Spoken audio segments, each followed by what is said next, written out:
what we're doing. We ballin', boy.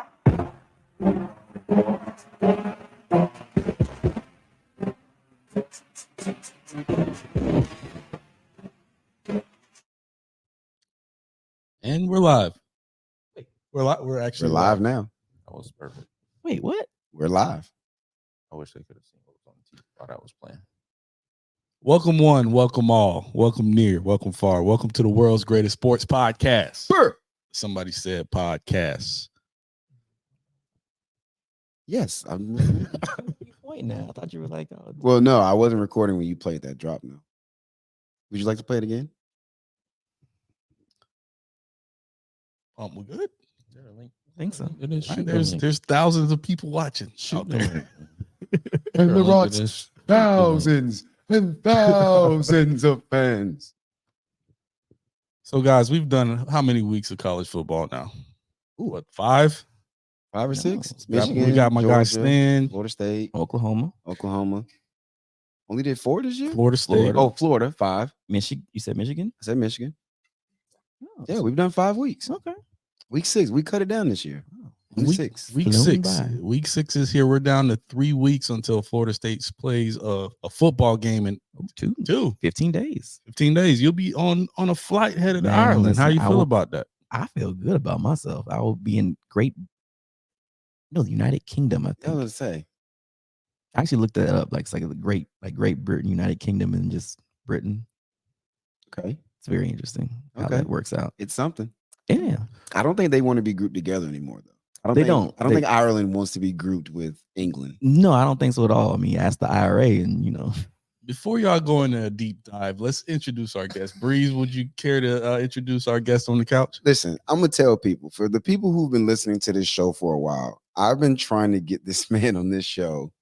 I think since we started, It's been 3 seasons. We've done 171 episodes. we've done 3 Miami Hurricane preview shows. Where And you this- been? This man, he's always too busy. It's I got crazy. this going on. Oh man, I'm working a double this week. It's a grind time over there. You know what that means? This season is the season. That what that means? This is the one. This is it. Yeah. It's got to be for him and other reasons. Okay. Be one or the other. I mean, he does wear many hats. Man, good things come to those who wait. Okay. Introduce our guest, please. This is also for the people listening to the show. Every week we call out the sponsors. Gracefully does that. At the other half of Window to Wall Solutions. So I'm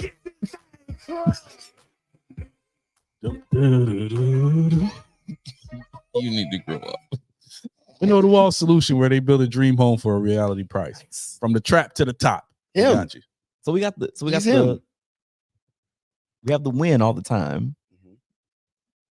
So now we have the wall. Yes. Take it to the walls. Nice. Oh, he might be Bottom the to the solution top. too. He might be my guy. To the top. This is my guy, Smooth. This is my brother, my business partner. Go back like spinal cords and car seats. Boo! Big cane energy. Mm. So yeah, this is exciting. Awesome. I've been trying to get my man's on this show for a minute, so I'm happy he's here. All I'm right, happy well, to be here. It's it's a gonna- pleasure. It's gonna be an excited episode. We know you coming to squabble, man. No, I'm chilling, man. Unless y'all start capping, you know how I am. You love to squabble. No, I wore camo shorts for you. hey man, that talk we had about Daryl Porter, man. I'm gonna Yep, do my yep, research. We'll yep. get into it, but I'll Yep. do my research and I'll get Mhm, back to you on that one. You mentioned the sponsors. Shout out to Window to Wall Solution. Also, shout out to the Red Lady Rum Punch, the official beverage of the Somebody Said podcast. Drink it, sip it, pop it, enjoy it.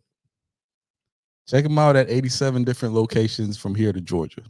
Shout out to Jared. Shout out to Jared. All right, man. Without further ado, Pump already made the drop. No, I didn't catch that. Can you, you run that by me one more want time? to run the drop? I don't again? think the people got a splash of that. You look at like the song. How can It's you all not?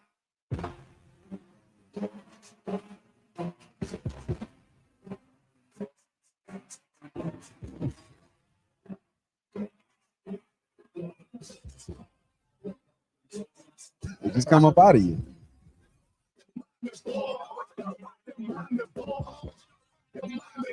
Hurricane falling, boy.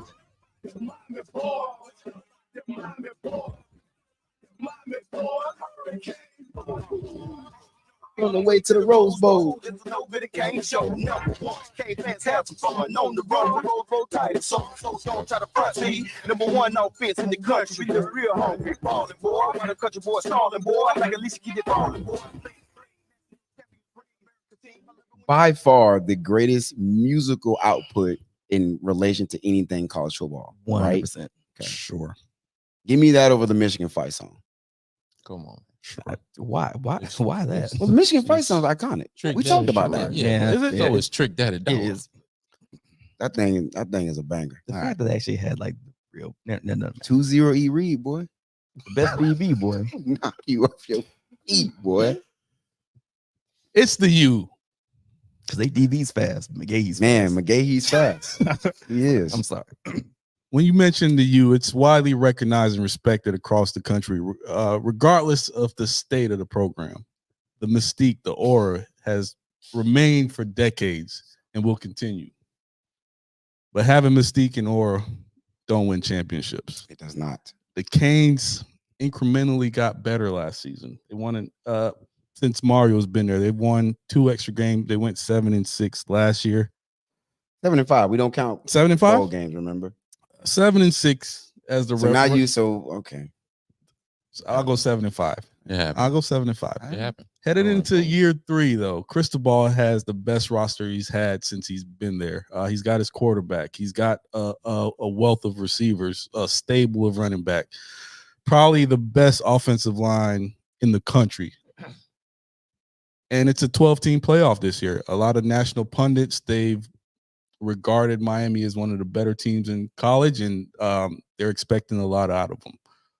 In this episode, we're going to dive into the roster, recruiting, the schedule, everything Miami. We're going to break it down and see what Miami has to do to return to that national prominence that we know they can be. And like I said, it's not going to be off of the past. It's going to be off of what they're doing now. And personally, I think Cristobal has it going in the right direction. There's a lot of things that has to happen on the field. The talent's there. We're going to talk through it. But before we get into that, let's kind of reflect on how last season went. Smooth, I'll kick it over to you first. Looking at last season, how did it go? What did you expect? And what's your breakdown of last season? I didn't expect too much. When you get in that level of expectations, talking about double-digit win seasons, stuff like that, too early on, then you set yourself up for disappointment. It's early in Cristobal's tenure, so I wasn't expecting too much. I was expecting a little more than what we ended up getting, but that's just how the cookie crumbled. We were in a lot of games. We lost some close ones, lost some ones we shouldn't have lost, but that's the nature of the beast. And when it comes to college football, so I mean, I think the year was about what I said. When we did this show last year, I said 8-4. They finished 7-5 officially. Georgia Tech game that wasn't a loss, that wasn't a fumble. But anyway, we're not doing that. we don't have to. Hey, we don't have to dig hey. into that. That's fine. That's fine. So we were a game off of what I said. Vegas, I think, had us at 7.5. You hit the 7 instead of the 8. You were about where you were supposed to be based on what people thought. Okay. Obviously, the roster was a rebuild. 3 of our 5 regular season losses were by 1 possession.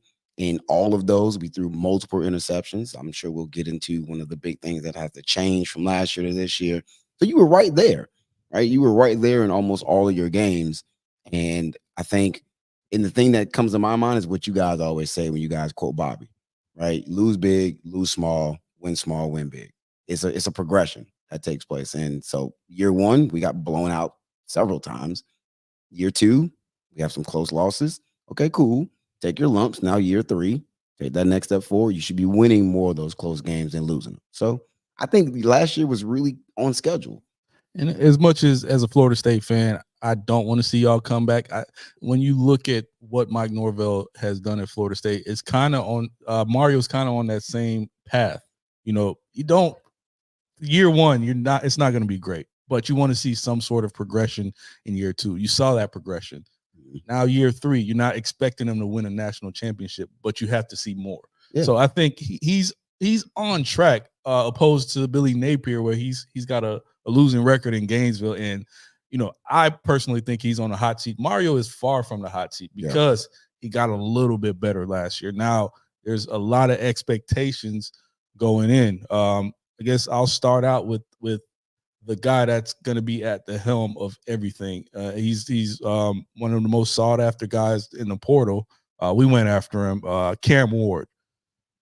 How good can Cam Ward be for this team this year?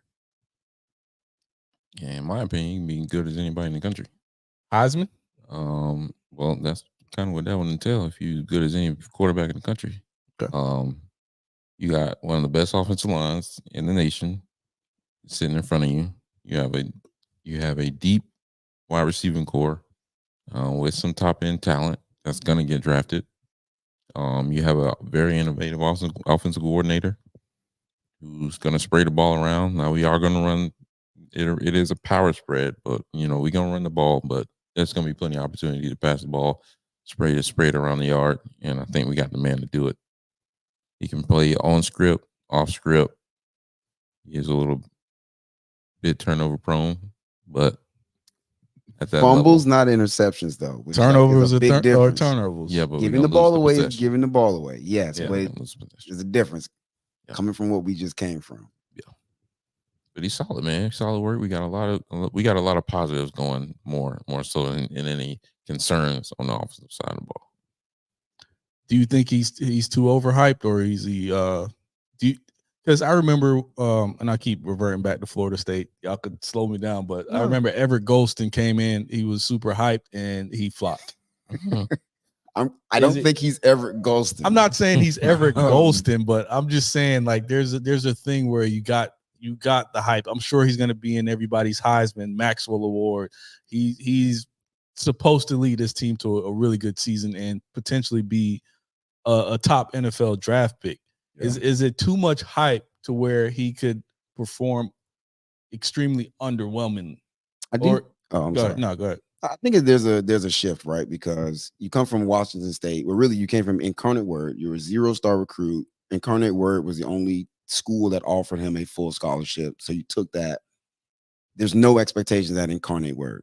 Like nobody's expecting anything. Now you go there and you ball out, cool. You essentially win that division of football's Heisman. Okay, cool. You take a step forward, you go to Washington State. Still, though, there's no expectation in Pullman, Washington. Like nobody's like, all right, man, them Cougars better get after it this year. Like nobody's checking for Washington State like that. So you go out there and you do phenomenally well. Your first year, you throw for 3,200 yards. Year two, you throw for 3,700 yards. But there's no expectation. Nobody's like, you don't feel the weight of the world, so to speak, out there in Washington State because there is no expectation. That team's never won anything worth talking about. But so now I think there is a jump forward where it's like, okay, you did it there. You balled out in Incarnate. You did very, very well at Washington statistically. Now you're on a big stage. But I guess people are going to watch Miami. I guess that's my thing. Where when there's expectations, you tend to fold under those expectations. You could play you could put up numbers because nobody's watching. Nobody like you said, nobody cares what Washington State does. Yeah. So some guys fold and some guys step up. The first game is on AB. We're gonna get to the schedule, but the first game is on ABC against the Florida Gators in the swamp. Like it's a different level, and we'll learn a lot from that game. I mean, obviously, this is all conjecture because games got to get played. Right? Games get played, you'll know for sure. But everything I've seen about Cam Ward, they talk about, first thing they always talk about is his competitiveness. He's competitive in practice. He's arguing with cornerbacks. He's getting in Ruben Bain's face in practice. He's a competitive guy. And he said, like, the reason why I came back to college is because I wanted to play in big games. I wanted to be on a bigger stage. You look at the teams that he was rumored to be dealing with, Florida State, Ohio State, Miami. He wasn't talking about transferring to Rutgers. He wasn't talking about transferring to Pittsburgh. He wanted to be at big programs that are playing big games because that's where you really get your shine. So if you're betting on yourself, you got to go all in. And actually, that was kind of something I wanted to ask you both about because, I mean, obviously, Cam Ward, he was probably the number one quarterback transfer in the portal. Right? According to 247, he wasn't, but there's a weird. They had they're going like future projection. He was the best quarterback. Yeah, again, the best quarterback out there. Before we get into that, how much y'all paying him? It don't matter. According to him, Object when it comes to the Kings collective. well, that's Hold on, true. We got a lot of Kings money. connection. According how to much? him, Just give me a it's not. ballpark. According to him, it's not real money. Sure. All right, Yeah, bro. yeah. Either way, but that's kind of something I want to You ask can you get a guys. Like, Lambo, Texas. I want to ask you guys how comfortable do you feel? I mean, again, talent aside, I know what Cam Ward is going to bring. He's a bridge guy, right? Same Yeah. way DJ is for us. Yeah. He's a bridge guy. But at the same time, I feel kind of like where, we watched a guy like DJ pretty much sit back and say, "Hey, I want to be here. If you guys say it's cool, I'm coming." Yeah. Right. He waited. Where Cam is kind of, I guess, for lack of a better term, mercenary. Right. I think I read something. I was looking for the correct quote, and I know the competitive nature of Cam Ward, where he was kind of talking about the Miami offense, like, well, it's not really where I want it to be right now. It's kind of the tone of what he was saying seemed a little weird. Are you saying in camp? Oh, like Yeah, that first camp. day. Yeah, but the but- defense usually but- starts faster than the offense. Correct. But also, it's like, I think somebody also asked him about the, Florida State, Miami rivalry. He's like, yeah, well, I don't really get into any of that. It's like, he's playing quarterback for Miami. Mm. He's playing quarterback for you guys. All those things are kind of adding into where, if he's successful, he can bring in more guys the same way we've seen Jermaine Johnson successful. Right. He brings Jared Verse. Jared Verse is successful. He brings in Marvin Jones. Marvin Jones. Jamie Robinson. If Cam is successful, you can get more guys here because now it elevates that Miami program. Are you guys worried at all about what Cam could potentially hurt? No. And the reason I say no is because, and I get what you're saying in the context of that interview, you could tell he was frustrated. To me, I look at it from the perspective of, also look at the context of everything else he's done. Everything else, they talk about how great of a leader he's been, holding guys accountable. He's going over Jacoby Jordan's house. He's like, I go over there almost every other day, watch film. Mario Cristobal talks about how often after practice, he's with the center and Jalen Rivers, his starting left tackle, and they're watching film together. He's asking, why did y'all check to this and the lineman, and why did you block it that way versus what I thought you guys were going to do. And, the first thing he did when he got there, he took all the offensive linemen out to steakhouse and fed them a nice expensive dinner. He's got the money to do it. I mean, but like our offensive lineman said, they've never had a quarterback do that stuff. So him coming in and immediately trying to build relationships. He talks about, Jacoby Jordan can be one of the best receivers in the country. Jacoby Jordan's not going to be one of the best receivers in the country. Can he be very productive in the ACC? Sure. But let's not act like the man is, he's not Tez Walker. He's saying and doing all the right things. Correct. So with the context of everything else he said and done, and he comes out of the first practice and he's frustrated because he felt like they didn't do well, I'm actually kind of with that. You should be frustrated. Does the idea of him being a Miami guy matter to you guys at all? Or just go out there and win? He's not. I don't think he'll never be a Miami guy. He's not born and raised there. He wasn't recruited by them early in his early stages. When he was in high school. Okay. I mean, we've seen it work though. The kid from Houston that transferred, the quarterback, had number one. De'Aaron King came to Miami. He wasn't a Miami. No. I'm sorry. I didn't word that right. I mean, I guess buying into the Miami culture. Yeah. I think he's bought into the right parts of the culture, which is we're about business. We're about winning. We're gonna be the best of the version of ourselves that we can be every single day. The parts about the rivalry games and stuff like that, I would rather him not fake it than act like he was an all rah guy anyways. And his approach toward it is, to me, in a sense, comforting, because it's going to be just another game to him, and it's not going to be coach speak. A lot of people go to the podium and they'll say, yeah, it's just another game, it's the next game on the schedule. We can go out and do our best. We're going to try to get this win. You won't have that with him. Like, it won't be fake. It will be actually real. Like, this is the next game on the schedule. We're going to try to get this dub. Yeah, but I do think he's not oblivious to the fact that this stuff matters. Like, he was asked in an interview recently, they were like, well, what former Miami quarterbacks have you talked to? And I think it was Bernie Kosar. Like, him and Bernie Kosar, like, building a little relationship. That's a good one to talk to. It is. I mean, Bernie's, Heisman winner, and, Natty winner and all that good stuff out of Miami. And he said, they asked him, like, week one, we know you're focused on camp. What about week one? He's like, I can't wait to go play in the Swamp. They asked him about the other environments. He's like, I played at Oregon. I played at Washington.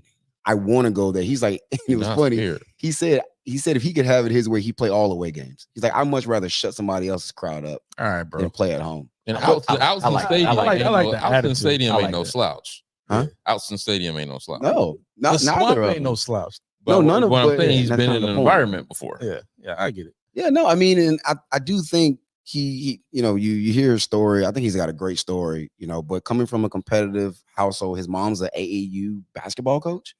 So mom's super competitive, dad's very competitive. He's like, apparently they would travel with him certain stuff in high school. He actually played point guard. Apparently, like they would like get in arguments over Monopoly and somebody's flipping the table. Like he just comes from that type of environment where it's like, I want to win. You like he's just competitive. So you know what? Yeah, I want to go in the swamp. I want to beat them at home. I want to go into these environments and shut people up. And now the last thing I'll say on him, I like the fact that he plays with a chip on his shoulder. He said he's like, I play with a lot of hate. And it was that ACC media days. He's like, I'm walking past coaches who wouldn't give me a chance. I'm walking past players who were rated higher than me on recruiting sites. He's like, they don't know that. He's like, but I know.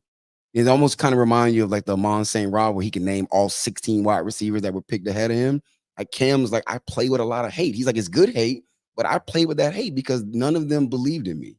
And so I went from a 0-star recruit to now being the best quarterback in the portal. And I'm gonna make everybody I can pay for not rolling the dice on me. And Make them feel you, Cam. an attitude like that could kind of rub off on the team. That's the only issue I have with DJU. He doesn't have any edge to him. Cam, he's always competing. You want that from your quarterback because it's a trickle down. There's more than one ways to skin a cat. I don't want my quarterback to say I lead by example. I need you in the middle of everything. And I think that Cam, when he walks into a room, he's a lot more. You feel Boisterous. that energy. Yeah, you feel that energy. I'm Whereas with you. DJ, he could just go off in the corner and you don't notice him. Yeah. So- that was our last quarterback. We're not gonna touch on him, but I get what you're saying. I think it can be different though, and you know, Not at quarterback.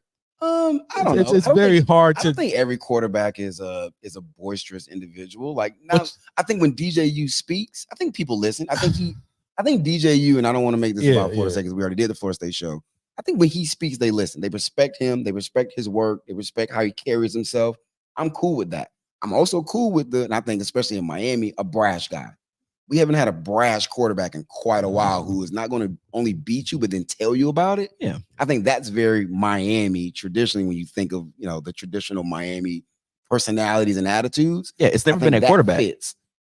Not well. No. Ken Dorsey was a dog No, I behind closed doors, and on the field. if it feels like traditionally you guys, like your skill players are the guys that are on the field that are saying, man, look at me. But that's because they're from Florida. Yeah, the usually quarterbacks it's are usually from defensively. somewhere else. But to the point, it's like offensive side of the ball. right, but to the point, like the quarterback, if I look at Bernie Kosar, Vinny Testaverde, all those guys have never been like, No, they wasn't. Man, they say No, Ken but they Dorsey could used to be just- cussing them boys out. yeah, Ken it's Dorsey different level was, of but the other edge ones though. did. yeah, but I'm saying on the, I But they guess to could his point, on spread. the field, I never saw that. And to be honest, Jordan Travis wasn't that guy either. No, But he had some edge to him. Sure. Anyway, not a Yeah. Florida State show. No, but Yeah. yeah. All right, so there's only one ball to go around. You bring Damian Martinez to town, who brings over 2,000 Yeah. yards, 16 Mhm. touchdowns. I like the kid Mark Fletcher. Young Mark. How are they going to juggle two really high level running backs along with these receivers that we're going to talk about eventually, and keep everybody happy? How does that look? Because Well, you got to get everybody touches, and I would assume Damian's going to be the lead, not the lead back, but He's gonna he's be the the first lead running back. back He's the one. lead back. Yeah, he's lead back. okay, the lead back. But you got to give Mark his touches as well because Mhm. he has lead back potential. He can start on any team in the country. How's the ball going to get moved around in this offense? Mark actually helped recruit Damien. He wanted him here. Besides that, I mean, in the modern day college football game, where we playing 70 plays, 75 plays, it's a lot of times to move to spray the ball around. We're gonna be more of a balanced team, yeah. But I mean, in this day and age, you're probably gonna pass just a little bit more than you end up running that football. But when it comes down to it, when it's time to win the game, Mario wants to be a guy who's putting it in the running back's hand and finishing the game off. So that provides a lot of opportunity for both of them. You got some the number 2 guy who's obviously shown that he's unselfish and doesn't have to be the star of the show, as he's helping recruit this other high level transfer portal running back to come play with him. He understands the need for depth, especially at that position. We have a really bad history, especially recently, of running back injuries and everything Yeah. in relation to that. So I'm excited about the opportunity they got for both of them. You can keep them fresh for later in the year. We got depth. We got guys that you can next man up when that injury. I'm not wishing that on anybody, but when that injury inevitably happens, we got some depth there. Next man up. We can keep it rolling. Yeah, and Mark's coming off an injury himself. He injured his foot in the bowl game, so he can understand the fact that, you need other guys. And Mario said that when he joined the team, he said it happened to him.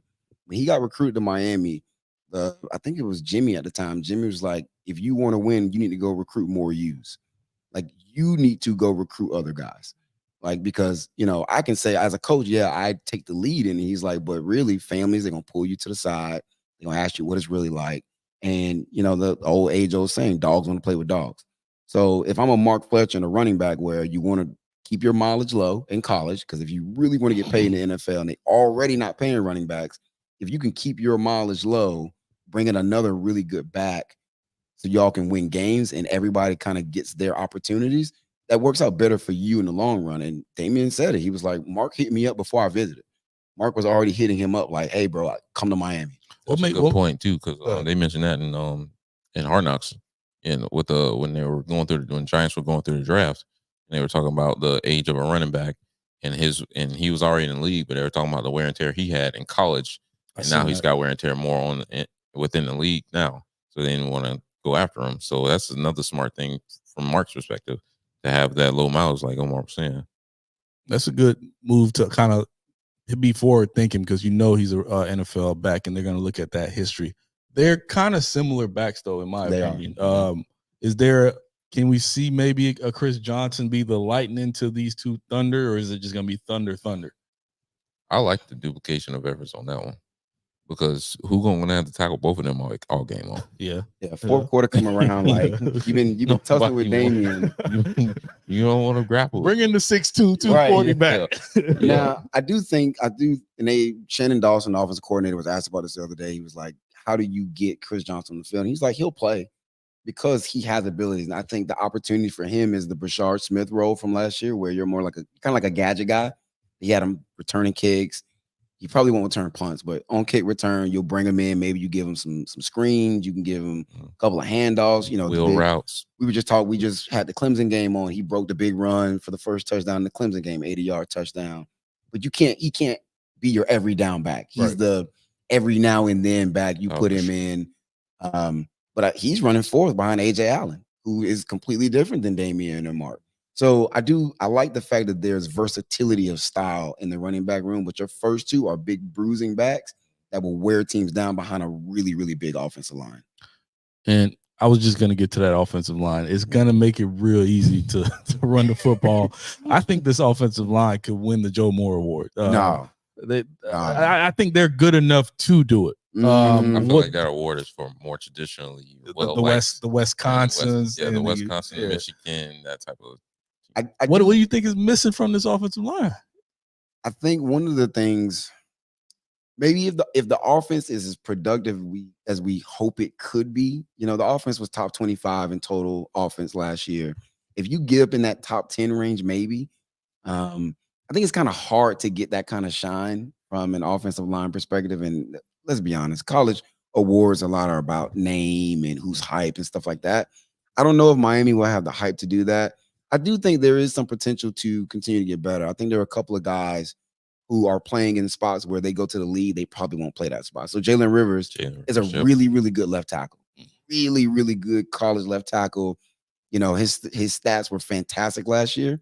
He's probably a guard at the next level. He's going to play guard this year. No, Jalen Rivers? No, he's at left tackle. He's starting left tackle. Okay.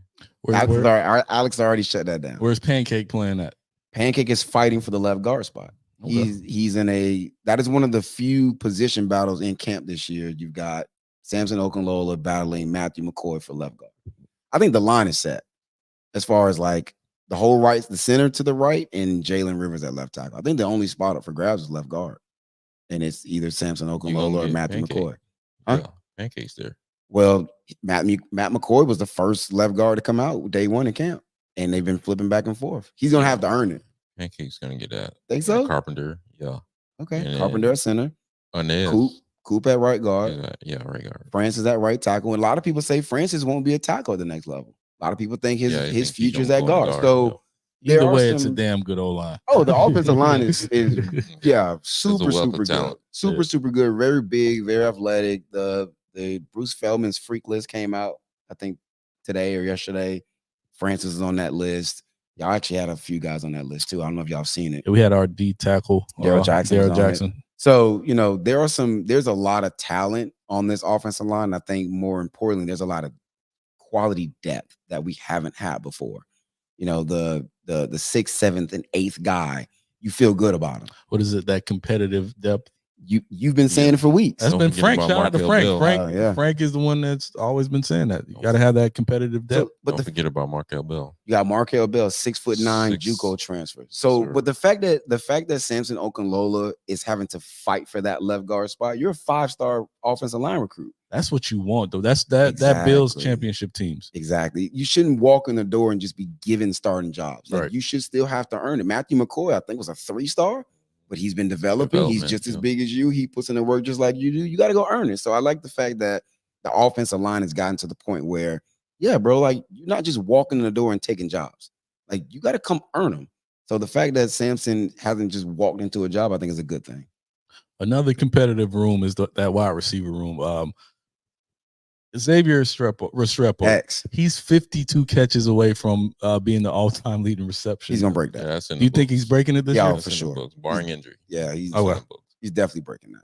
Oh, because like I said, it's only one football. I wouldn't be surprised if that's broken by the first 5 games. It's only one football. There's a lot of playmakers across the board. If they wanted to, my only worry is that like the FAMU game and like the Ball State game, Mario would be like run the ball 70%. Now in the bigger games, like air it out, Cam, to go do your thing, because obviously you came here to show that you can be a top quarterback for the league. But Mario seems But in those games, like, all right, let's just run the ball. Yeah, Mario seems to be that coach that's gonna get you that record. If you're close to it, Mario might force feed you the ball. Mario gonna let you go get that record. Even if it's unfortunate. Yeah, I know, for better or worse.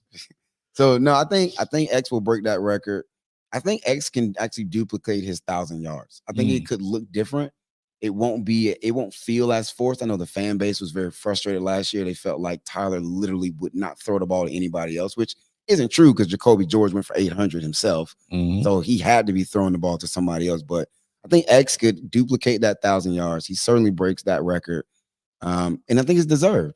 He since day one, he's been one of those guys where he just works. And he was a 3-star. He was a 3-star kid out of 4-star and some Deerfield Beach. Yep. A little undersized slot receiver. He's not the fastest on the field, but it's the work ethic, the grind, the understanding the game, and just the want to. Obviously, he's blessed with some abilities, but I think it's more so just mentality. I think it's deserved because he never wavered. He never flirted with the transfer portal through the ups and downs, anything like that. That's why I feel like he deserved it. He's a true king. He came in with Jaden Knighton out of the same high school, and Jaden Knighton left. Yeah. So I know Jacoby George, he's going to be good. So I don't have any questions about him in that wide receiver room. I'm a JoJo fan. I wanted him to come to Tallahassee. He didn't. He was apparently silently committed to y'all. Did I tell you I found that out later? I didn't know. That story kind of leaked out later on that he did silent commit to Florida State. Oh, yeah. Which silent commits they don't exist. Commit. They're not real. So it's 2 guys, Sam Brown and JoJo. First of all, talk about JoJo. No, JoJo's playing backup to Jacoby George. But he's got to see the field. In the Z spot, he'll get snaps behind Jacoby, but in the Z spot, you've actually got Sam Brown, the Houston transfer who went for 800 himself last year. Business trip. And you've got, that's another business trip. He's a guy, I'm here to boost my draft grade. I went for 800 last year. I need to show on a bigger stage that I can do it consistently, and I can go get drafted. But behind him, you got Xavier Horton.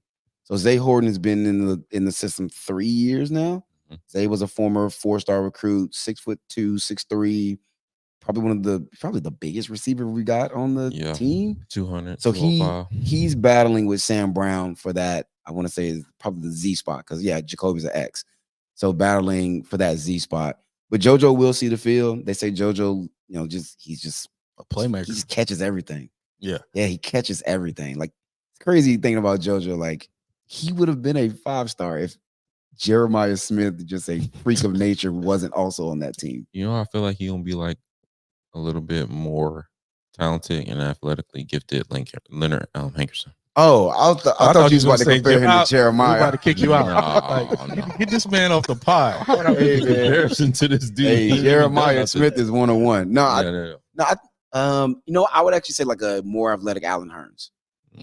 Just dependable. He ran great routes, caught everything you threw at him. I think Allen. That's how Leonard was too, though. But you just hope he Yeah, Hank was a little longer. Like he was a long strider. I'm not talking about. Oh, you're just talking about I'm like talking about like what he can when be you for threw the it team. around him, he was gonna catch it. Dependable. JoJo catches everything. he kind of got dinged up his senior year in high school. Hopefully he develops physically. That's the only concern I have about him because he's just an all-around receiver. He could run all the routes in the route tree, great hand, speed, and he's a Miami kid. He's a playmaker. So, I'm rooting for him. Like, even though I'm a op per se, You are the op. I always have one guy on a opposing team that I like. Like I talked about Reggie Nelson last week. Yeah. I'm He's a always a huge receiver. Ed Reed fan, and Andre Johnson. You're a receiver. This guy. is one of my guys, so I hope he does well. I even like James Williams. I was until You he always started asked pissing about me James. You always asked off. about Yeah, James. You did. he just never panned out. So for me. JoJo will see the field, but he'll be back up to Jacoby George, and he'll get his snaps, he'll get some opportunities, but it won't be. Next year will be his opportunity to be the guy. All right, so Smooth, give me a sleeper on this offense before we move or transition over to the defensive side. Who do you think that we're not talking about? I kind of feel like what's the number 9? What's his name? Number 9. He's like a H back. Elijah Lofton. Yeah, who's a Brevin? sleeper on this team on this offensive side of the field that you think could kind of surprise a lot of people? Let's see who he goes with. I have a choice. I have my pick already.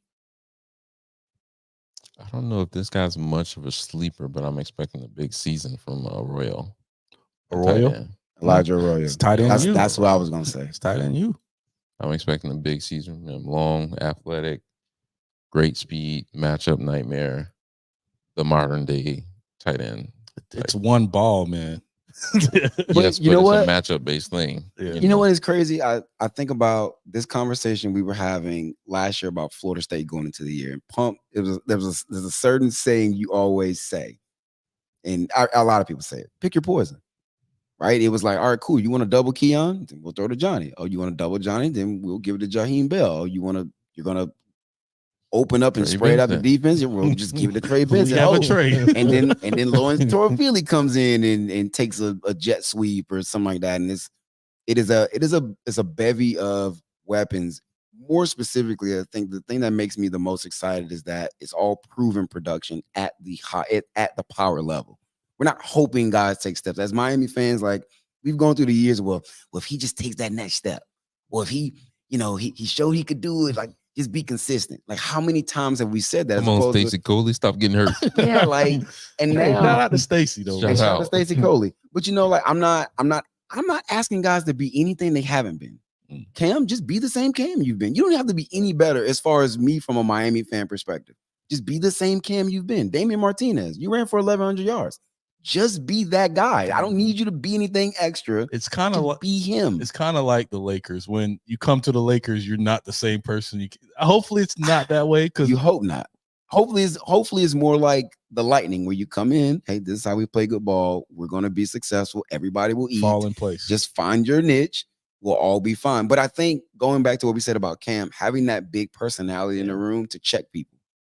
Because there's probably going to be times where there might be somebody complaining. I think a story came out where Mario was like, Cam has no problem telling receivers, get out my face. You felt like you were open. I missed you. I'll get you next time. Go line up. Because there will be times when you have a lot of big personalities like that, guys are going to have something to say. They all want to eat. Sam Brown want to score his touchdown and show his goals. I get it.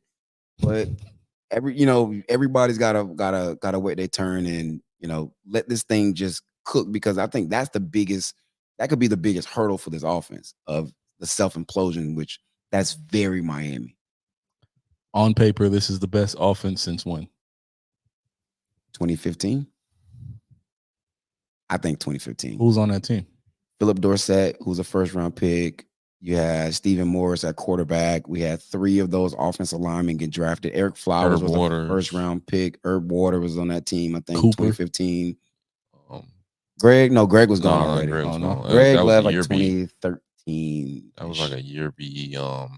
No, Joe. It wasn't Joe. That might have been like Mike was James. Was it Duke?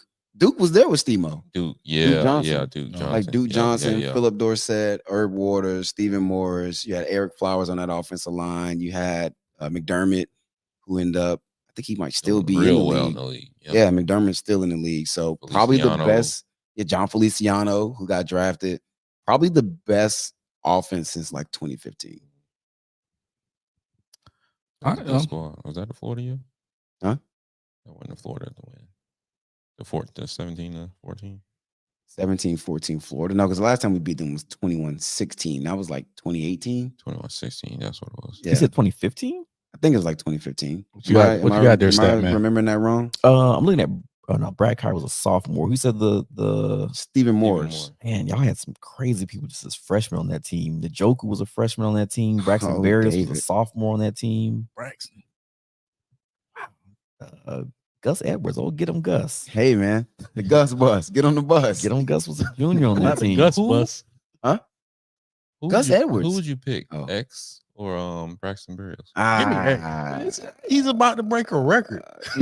I'm gonna go with Brax only because Brax truly embodied like the Miami. Like Brax wanted Skills. Miami He's on talking top skills. so bad. He's talking about Nah, skills. because it's I don't want to hear that's the whole intangibles. package. No, no. Like that year when like North Carolina was like they came and beat us the year before, and they were the first ones to like break the U over their knee, and he went into North Carolina, and that first touchdown he threw it up. Like Brax understood like the little things like that, man. All right, but I love if the Brax. game's on the line and you're throwing to your slot receiver, who are you throwing to? That's what he's asking. I'm throwing the B-Rex. It might still be B-Rex? Brax. Yeah, I'm going to Brax. Why am I Brax was calling him fearless. B-Rex? Braxton. Braxton Berrios was I done fearless, seen man. This man make some real toe tappers. Or just bruh. like that he had a catch. It was at home over the middle. He got flipped, like up in the air, Yeah, like Brax going lit for up it. in the air. He He's don't gonna come care. down with it. I feel like I recall Braxton Berrios making some catches against us. I'm like, Don't remind me. Why does Caught he? a nasty Don't- one in the Why is corner. he making He these caught catches? one in the corner against He y'all, did. boy. Bro, it probably was against Westbrook. his short area quickness was crazy. He had 2 touchdowns in that game. He did. He had 2. That was Alright. the Daryl Langham last second touchdown game. It was against AJ Westbrook. It was a corner route. Keep it. I remember that. That was only Trash. it was 2 of them. Man, Brax was tough. Oh, so here's another side note because we're Still is still on offense. all pro returner. Still is tough. Would you put y'all slots up against the Clemson slots? Because I feel like Clemson's they had some good slots. They had Talking about this year. or over the Renfro. years. Who's the other Hunter one? Oh yeah, give me my slots over They those had guys. Charles Rogers. Charles Rogers, Renfro. They had another white receiver. Besides I Renfro, know you're What? talking about. Yeah, they did have another one. they? I feel like can't think Renfro of was it. there He for like came to 8 the Bucks, years. right? Yeah, for Yeah, real, they did have another one. But now give me Miami slot receivers over Clemson. Okay. Bro, Braxton X, yeah, give me those guys. All right, before Yeah. And then you had Dorset. I'm leaning toward that toughness. Dorsett Phil was on wasn't outside. slot. He He was was on outside. outside. yeah. But before you move on from offense, so again, we all know that Cam is a bridge quarterback. Mhm. What is he bridging to? Do you guys feel comfortable with what's coming behind Cam Ward? So if this year is our version of 2022 Florida State, right, where we saw the offense take that jump, we saw our quarterback take that jump, we knew something was coming later, but we had a quarterback that we knew was going to be there. Are you guys cool with what's coming behind Cam Ward to potentially take over what this offense could potentially be if this is the best on paper, the best offense you guys seen since 2015, whatever? First of all, it was 2013. I just looked at it. I was wrong. It was Okay. 2013. All I right, was off by a couple so years. in 11 years, if this is potentially the best offense you may have seen in 11 years, are you cool with what's behind Cam to take over that offense? In my opinion, we need to raise the floor a little bit in that room. I'm cool with I'm excited about Judd. I'm hearing nothing but good stuff about Judd. 6'7", almost. But can move. He's a mobile quarterback. He's not a running quarterback, but he's a mobile quarterback. They say he can make any throw. He got a lot of arm power, arm talent. So I'm excited about him. But outside of that, I think Emory is his ceiling, I think, is solid college quarterback. I think there's a ceiling on him. I don't think there's anybody else in the room there's no ceiling. You can just Is that the kid that broke his whatever? Yeah, He's who got played grit. against He's got grit. He's got a lot of moxie. He beat Clemson last year, his first start ever, true freshman. He went to Florida State on the road against a extremely good Florida State team, and he didn't back down. Put his body. Love on the line. mentality. He literally he will leave it Literally. all out there. But I think to Smooth's point, he does have a ceiling on him. This is probably in terms of like what he could be. I feel like he's almost like in the Christian Ponder-ish. Like that's probably like his ceiling. Like, yeah, he's a good college quarterback, but if he he needs maxes great. out. Right, he needs great around him to really like do something. It won't be on his own merit. But we won't have to spend a lot of time on this. I think the theory around quarterback talent acquisition is changing. Like, I don't know if it's worth paying like the elite of the elite high school quarterbacks when I can go spend less money on a proven transfer portal quarterback. Like every year we've seen portal quarterbacks on the move. We've seen Michael Penix move to Washington. We saw Bo Nix go to Oregon. We've seen, I think it's like the top, like some percentage of the top 10 quarterbacks last year were like transfers. Well, ideally, you'd want to transfer quarterback for at least 2 years because it takes about 2 years for them to actually develop. So you kind of agree because even with a Bo Nix was at Oregon for 2 years. He was there 2 years. So I mean, Michael Penix 2 years, Jordan Travis 2 years. You know, so you would want. I mean, this. So I think there's a decent floor with what because every quarterback in the room except for Emory, I think is a 4-star. Judd was like a 4-star-ish. Offenberger. Oh, Reese ain't gonna play. Pop Daddy ain't playing nothing. Puff Daddy. The quarterback Luke Nickel, he's a 4-star who got committed this year. So there are 4 stars in the room, so they have some ability, but are they like the elite of the elite? I don't know. Quarterbacks bust more than any other position group. So if we're rolling into next year with Emory, sure, you'll lean on those other things. You know, you got a JoJo outside. Yeah. You know, your receiver room's good. Your offensive line is still going to be really, really good next year. You love what you're doing in the running back recruiting. So you're just going to, if anything, you will insulate those guys with a lot of elite talent around them. So then they don't have to be special. They just have to be good enough to not be a detriment to the team. Gotcha. So you'll be reaching back in the portal next year. For quarterback, I wouldn't hate it. Yeah, we'd probably be in the portal. I wouldn't hate it. Okay. I mean, Emory, he was competitive. You know, I don't think he's lighting anybody up. I don't think he's throwing for 3,500 yards anytime soon. But can he go out there and be a decent enough quarterback to win ACC football games? Yeah. Yeah, I mean, but let's say based on the predictions or what you guys expect to happen this year with your quarterback, you don't want a decent quarterback after that. You want to continue that wave. Well, but if he balls out, kids will want to come. Mm-hmm. Right? And so now your skill talent the floor is raised there. I mean, you'll have crazy skill talent. And then behind that, like you said, if Cam Moore has success, then you're gonna have another guy in the portal next year who's like, all right, I'm gonna go down there and do the same thing. Gonna be the same guy. The only thing I worry about that, because I agree. I think the only thing I worry about that with you guys is the same thing I think we all suffer is the ACC. Yeah. I mean, no, it is the ACC. Do you want to come to play for Miami or do you want to transfer to Bama or LSU or Mississippi? I mean, it's still Miami. It's not Wake Forest. So the ACC, and we'll spend money. It don't matter. That brand travel. Yeah, we're a name. And we spend good money. Let's be honest. Miami spends money. We got money over here. Not according to Cam, apparently. He said it's not. He said it's not. What did he say? At some point, he said it's not like life-changing money. He's like the real money is in the NFL, which is true. He's right.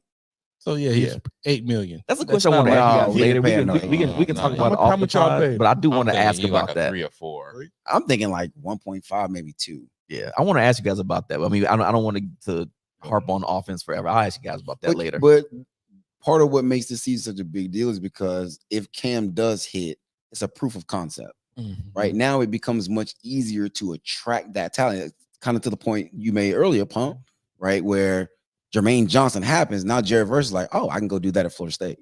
Mm-hmm. And then MJJ is like, oh, I can go do that at Florida State because those other 2 guys did it too. So once you have a proof of concept, it becomes much easier to attract those guys. And again, I just worry about it because it's that position. Like getting you an edge rusher, that's not the QB of your defense, right? Mm-hmm. Like you're talking about bringing in a new brain of your offense It's such a every single complex year. position. That's No, scary. I don't think that's the goal long term. Yeah. Yeah. But can I see us doing it next year? Yes, Okay. because I don't know if the Until you get that recruiting guy. has been there yet. Right. Like somebody might hit, right? Judd might be that guy next year. Emery sits behind Cam and Or you get that one becomes a better transfer, like passer. you said, like Jordan Travis was there for like 5 years. I mean, like Get you He that one transferred, yeah. transfer who Like, is is it- now changing the face of Miami again to where, hey, we can ride this guy Yeah. and then find Pause. Whoa. Hey, yo. Hey, Like is crazy. it is it That was completely crazy. out of the realm of Yeah. possibility that Florida has the season we all think they might have, and DJ Lagway's in the portal? And that's your QB. Of And the then now future. you were able to get a DJ Lagway to come I to Miami. want it, but I don't want it. No, you Why don't not? want it. Well, you don't want him in No, Miami. No, I do want it because I you want I him to leave there. No, I Oh, want. yeah, no, I don't No, want I him in want Miami Miami. to be good again. Oh, Yeah, because football's better but when I don't. Miami and Florida but State I are don't, good. but I don't want that. Right. So is that I out don't of want that the level of good. Yeah, Y'all could be all right. is that out of the realm of possibility though, right? No, Billy Napier gets fired and now DJ is like, all right, well, where can I go? Oh, I'll go down the street to Miami. I see the O-line and the receivers and the running backs, and sure. Yeah. So like that will be possibilities every year. I feel like, those guys will be there. Now you don't want to always depend on it, but as a fallback, there are worse fallbacks in the world. And if you're a place that attracts talent and you can show a proof of concept, Cam Ward goes out and balls out, and best case he gets an invite to New York and whatever like that. Now that's an easy thing to go sell. Like, look what this guy just did. You can be the next Cam Ward in Miami. Right. So It's gonna be a good offense. It's gonna be a real good Should be. offense. It should, Should be. be. Yes. Count that. I feel like Count the eggs. I feel like there's no need to talk about a D line, but we have to. They're Well, probably there's a lot one of the talking about best it. D lines in the country, led by Ruben Bain, the true sophomore. There was a list that came out. What was it? Top players in the ACC, and there was like edge rushers. there's like 4 of your guys on the list 3 are from Miami. from the D line. So I guess my question, just to kind of touch on the D line, who's a guy not named Ruben Bain that is going to have a breakout season? Simeon on that- Barrow, Michigan State transfer. The D tackle. I think I think Okay. at D tackle. The D ends are the D ends. Everybody kind of knows. We know what Ruben Bain is now. I think Akeem Mesidor kind of made a name for himself 2 years ago. What about Blunt, the freshman? Does he? Mondo, does he see the Mondo- field? I don't see He how gonna Mondo see- he sees the gonna- field. How? He'll see the field How? In what games? because they'll run that speed package stuff. I don't think he'll- Is he'll he get a chance. physically won't- ready? He's at best right now. He's 5th in the DN room. All right, so there's You gotta think, 'cause there's we- transfer in well, his future. Wait, well, because So you you saying Justin Scott in the top 4? no, you Oh, you Ruben got Bain and Ruben Akeem Bain. Mesidor. You brought in You got Tyler Barron. Barron, Yeah, who you was got all Austin. SEC, all honorable mention, all Yeah, SEC. yeah, you got And you bring in Austin. Elijah Alston, who was a top 10 PFF Yeah. guy coming from Marshall. Yeah. Armando Blunt, if he sees the field, is 5th at best in the DN room. And he was an early enrollee, so he's probably Uh-huh. behind a Cole McConaughey or a Marquise Lightfoot, who was a 5-star Five-star. recruit out of Chicago. You guys do a lot of like rotating your D linemen. yes. Yes, keep Yeah. him fresh. So even Yeah. still, He's 5th. I'm saying he's gonna go. You got to out blow there, bro. people out for him to touch. I the field. think I think in meaningful games, like sure, because you can play 4 games still redshirt. So maybe in FAMU or Ball State he plays. But if I'm looking at like freshmen in the front 7 who have a chance to touch the field, It's Justin Scott. it's Justin Scott, who's fighting for the 4th spot at D tackle. He's not even in a guaranteed spot in the 2 deep. He's fighting for 4th. And he was a 5-star D tackle from Illinois that we got. We Yeah. flipped it from Ohio State last cycle. Came in Saying- 6'3", 300 pounds. So you're But he's saying fighting for the Barrow- 4th spot. You're saying Barrow, Clark, and Moulton? Beryl Clark and Kid from- Marley Cook Marley from Cook. Middle Tennessee State. So the kid from Tennessee is not starting. He's at D. No, he's a Yeah. backup DN. He's playing behind Akeem Mesidor. Yeah, that's why I Nah, wanted to don't kind think of that's gonna happen. glaze over the D line. No, I it's think just he gonna a start wealth with of Mesidor. talent. Barron. Barron. They're saying Akeem Mesidor might be having the best camp of anybody on the team. That's cool, but you spent some resources to get Barron out of that. You see me and Pump looking. No, you at each didn't. other. You got because remember he went to Louisville, and Oh, Louisville don't pay their bills. Yeah, like but you He gonna have to pay spent some something. money, but I think he'll play because the thing that Barron brings is he played a DN spot in a 3-4 at Tennessee. So to be a DN in a 3-4, you got to be a little bit bigger. Those guys usually play around the 270, maybe sometimes 280 range. So you can kick him inside. So in your speed packages, you move a Baron inside with a traditional D tackle, Ruben Bain and Mesidor on the end. And you can mix those two up because Ruben can kick inside and so can Mesidor. So I think that's where Baron will get, a lot of his play and just rotationally. He'll be in on passing down. I don't think he's starting though. I think when you got to or remember that Mesidor coming off the injury, and then I know he's further removed now from it, but because it's kind of started 2 years ago, but he's further removed from it, so I get that. But Barron, you're talking about a pretty high level SEC DN. You still have to go in there and prove yourself. He looks good getting off the bus, man. 6'5", 270. You want him at the front of the bus? Huh? No, like you want the offensive linemen because they're all gigantic, and then him. You get off first. All right, y'all. Hold up. Go ahead. Xavier, relax. Relax, Xavier. I know you nice. You don't look the part. Let them boys go first. Yeah, I think the defensive line should have a really deep rotation where, again, I'll keep going back to what you guys were saying about your team going into last year, where you'll be able to keep bodies fresh to where you're getting into the fourth quarter. Competitive depth. That competitive depth where guys are being pushed, because if you slack up, there's a guy behind you who will take your spot. That's how it's supposed to be. Yep. Right? That's how Florida State teams and Miami teams were great, when guys were afraid of losing their spot. Guys are switching positions. The Rock was like, I won't even play football anymore because Warren Sapp showed me what real D tackle looks like. And all of a sudden he goes and does something completely different. And Warren Sapp ruined that man's football career. Like Warren Sapp shows up as a freshman, takes his spot, and then he goes out and becomes an actor. I think Warren did a good thing for him. He did. I think they both won. But that's what you want, though. The Rock may have won more, but ultimately I think the Rock won. But that's what you want. You want guys worried about losing their spot. You want them being pushed. Let's talk about a position group or just a position on the field that it could be a question mark coming into this season, the safety position. You have to replace Cam Kitchen and James Williams. Going into last season, they were preseason All-American, and they were a staple for this defense. Who do you see replacing those two, and do you think you have the right talent level at those positions? Because, like I said, I'm a fan of players from time to time. Cam Kitchen, I want him at Florida State. He just has that instinct that you can't teach. Yeah, you could kind of trust him in the back. You could take chances at corner because you got a guy that could erase your mistakes at corners. Do you see potentially a guy on this team that could, not even necessarily James Williams because he's had his moments, but a Cam Kitchen, like he's a cerebral guy. Yeah, he's an Ed Reed type guy. Yeah, no, we don't have anybody with that level of talent. I think Cam was supremely talented. Ed Reed is on a different stratosphere. Like we've had some guys who want to do, but I get what you're saying. I think cerebral wise and just who's seen a lot of football. We brought in the transfer from Washington and Mish Powell. He started 14 of Washington's 15 games last year, mostly at the nickel, but he also did play safety. So he's taken over one of those safety spots. He's seen a lot. He played against Oregon. He played against Texas. He played against Michigan. He's played in a lot of big games, and he's seen a lot of offenses.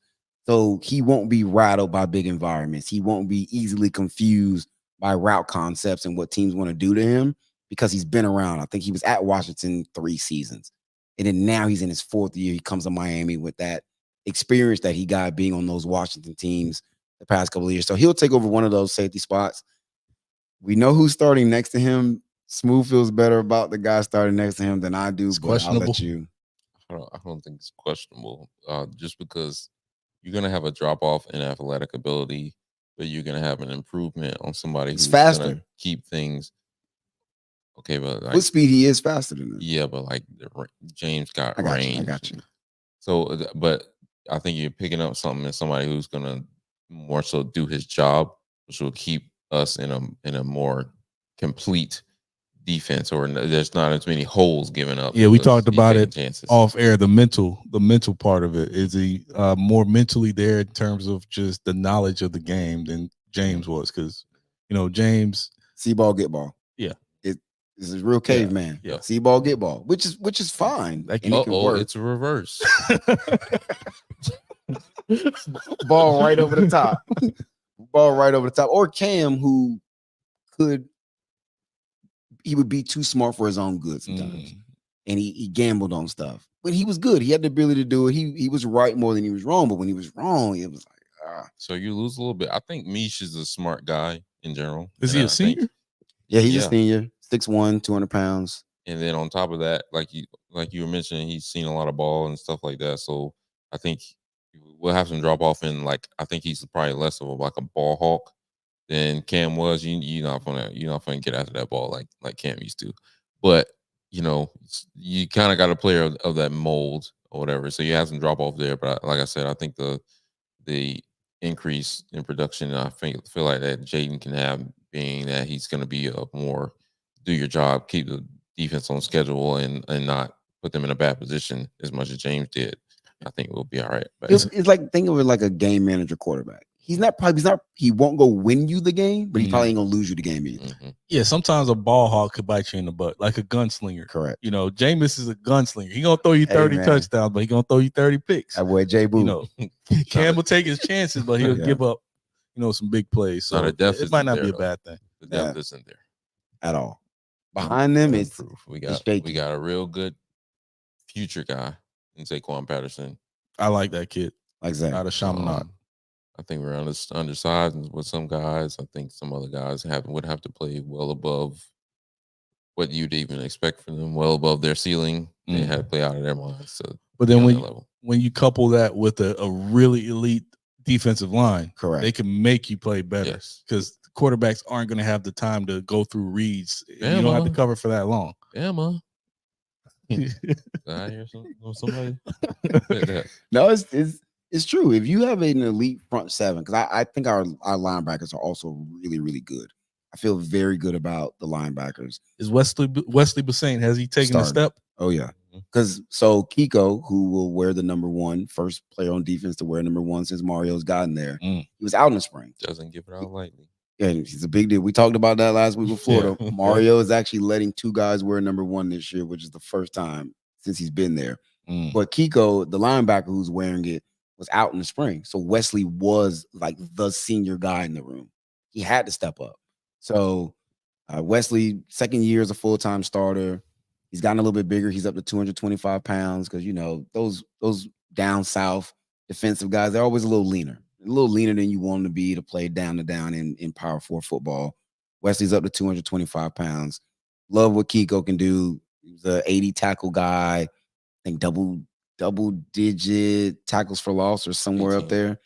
18 tackles for loss. 7.5 sacks. So love what my linebackers can do, and they will mask what the corners and the DBs are asked to do. Like you probably won't have a bunch of time for 5-step drops. So they don't have to cover for as long, and so they don't need to be. I don't think they need to be great. A lot of times you just need to be good enough. If other people are great, then you just got to be good enough. And I think those starting safeties can be good enough, and knock on wood, rub a rabbit's foot, whatever it is you do, that you don't start dropping bodies because behind them it starts to get real shaky. Nobody's hit the flow. It's real Parkinson's in there. So we talked about Daryl Porter. Sorry, I had to. Man. My bad. Daryl Porter, is he as good as advertised? Because y'all make me want to go watch film on it. What the numbers say? Not me. Yeah, not me. I mean, women lie. Numbers could lie. Men lie, women lie. He only gave up 12 receptions on the season. So is he a first round draft pick? Is he best corner in the ACC? Like, what's the barometer on him? You don't have how many times was he targeted? First rounder. That's another stat. How many times was he targeted? I'm actually trying to pull some of the stats up. But just in general, I think Daryl Porter is a very technically sound corner. Daryl Porter will be one of those guys you'll look up in 5-6 years like, oh man, that dude's still in the league. But he wasn't a first rounder. I don't think he doesn't have the measurables for that. I think Damari Brown's better. 6'3". But I think Damari Brown has a higher ceiling because he's bigger. Not right now. He's more physically gifted. Daryl's not the most physically gifted. He's not gonna run a 4.4. He's not gonna run a 4.3 40. He's not 6'2", 6'3" and rangy.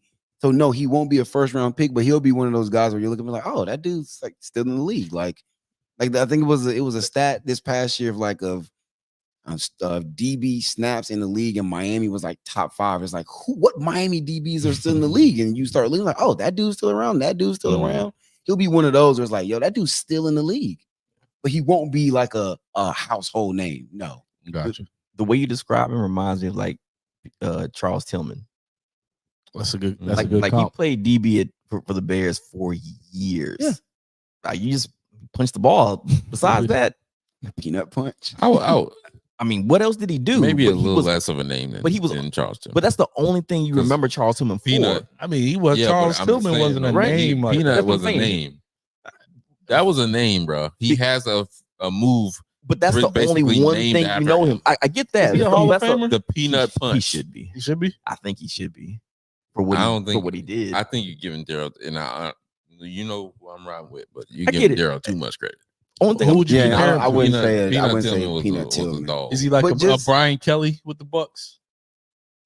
Sure. Yeah. Okay. Brian Kelly. Yeah. I don't hate that. Yeah. Just a consistent guy who's always there. Yeah, like he's just there. He's solid. He's on nobody's Pro Bowl. He ain't, going to be the highest paid corner in the league at no point. So you're not game planning for him. There it is. We got him. We got him. All the way back. No, I mean he is one of those guys. I think if you're lining up against Miami, I'm a little bit concerned about the corner starting opposite of him. So the way camp broke, Daryl's on one side. They put Damari Brown in the nickel because he's big, but he's also quick. He can cover short area. And on the other side is Jadis Richard, who's a transfer from Vanderbilt. This is his second year on the team. He is seemingly going to be the other outside corner starter. I'm slightly concerned.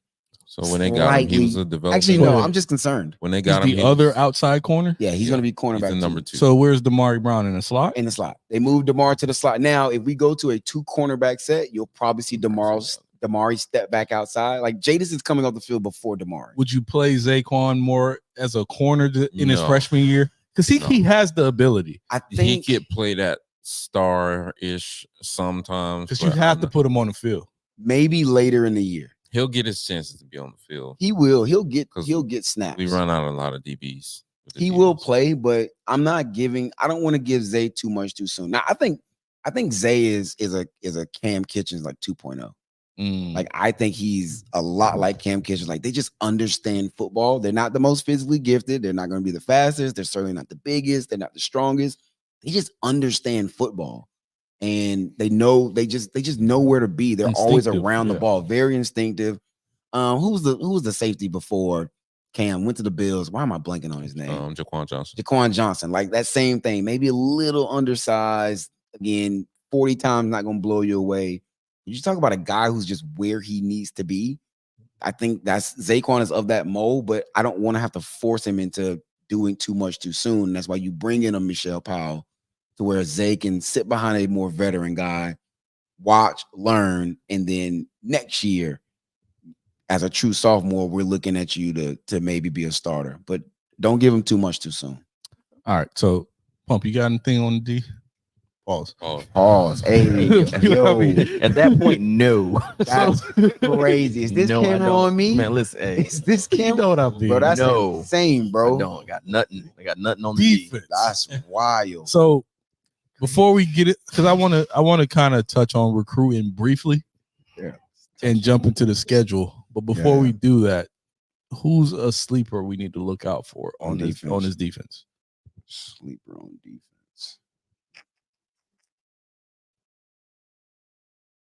I feel like we just named everybody. You know what?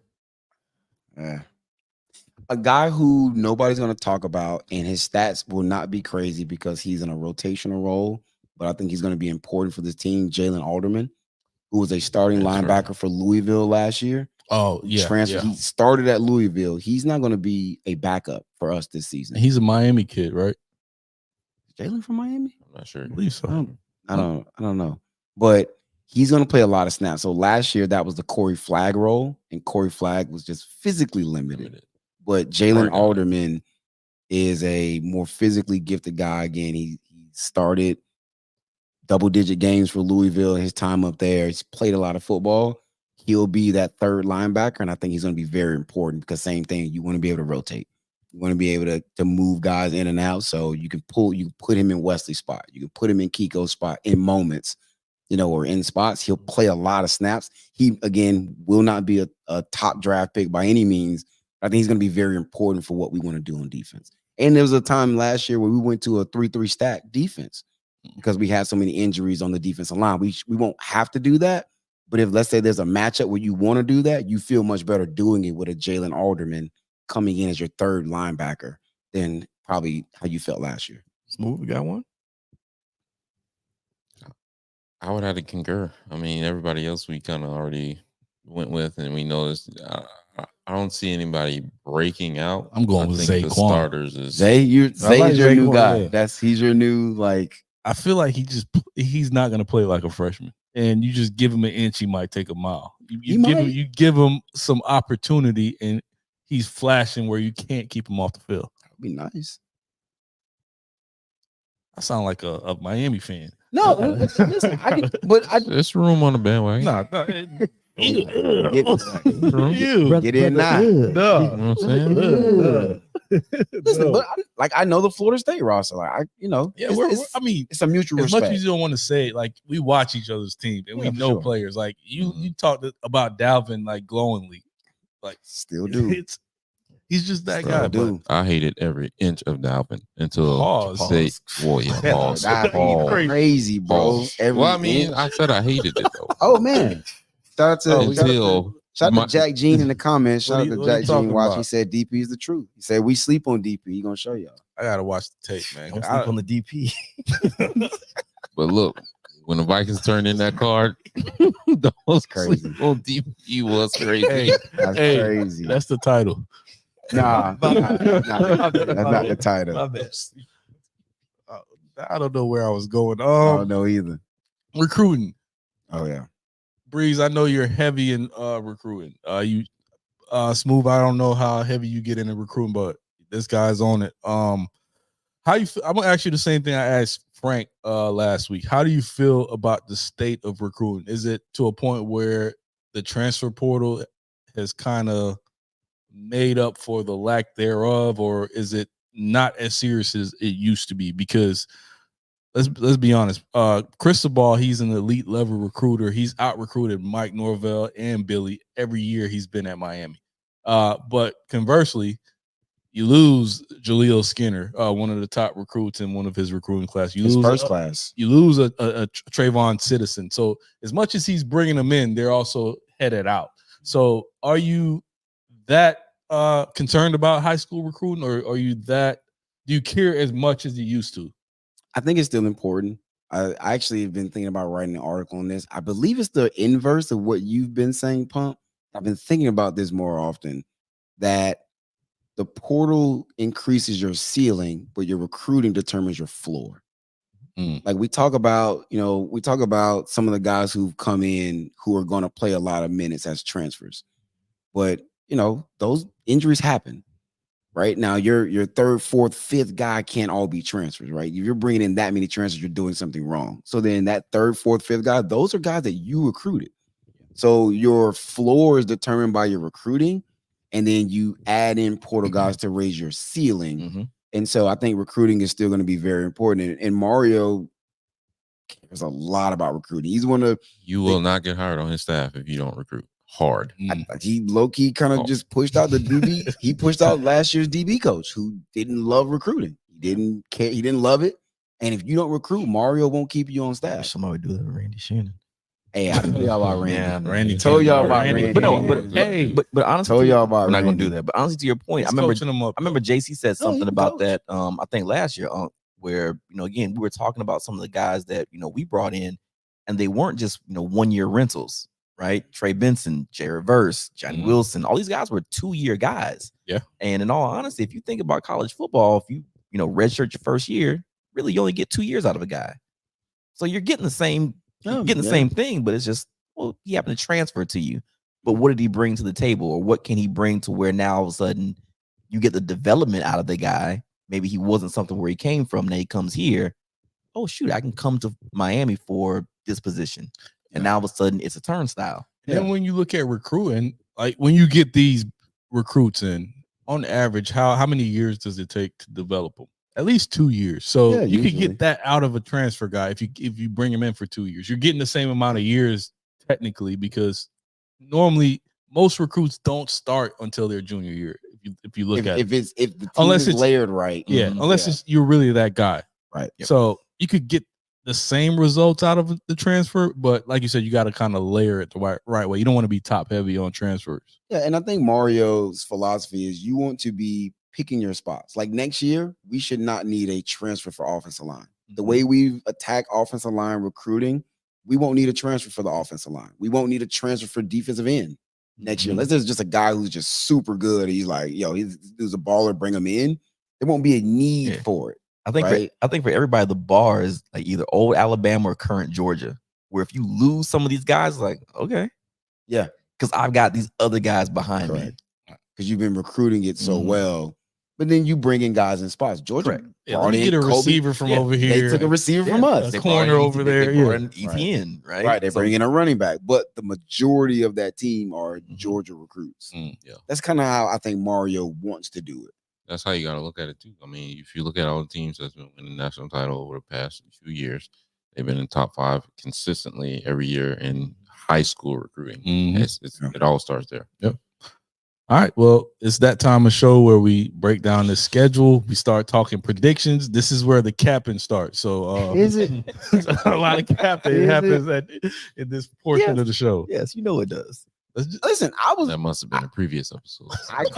I called 8-4 last year. We were a knee away from being 8-4. I like to think I shoot it straight. I think I had him at 10 wins last year, didn't I? No, I think you were at like 9. No, I think I was at 8-4. I was at 8-4. I think I might have said 10-2. You be capping for him a lot. Like every year, like you respect them a lot. I have tons of respect for Miami. What's that reverse? The reverse psychology. It's honestly y'all gonna win all your games. Them boys gonna ball out. I got a lot of respect. We balling. Hey, look at that rock. Hey, hold on. There's a talent everywhere. There was that pic that you sent us, Breeze, of like a blood in the crypt. Holding together. He's like, this you and me with Devin Hester. It's pump every Miami episode.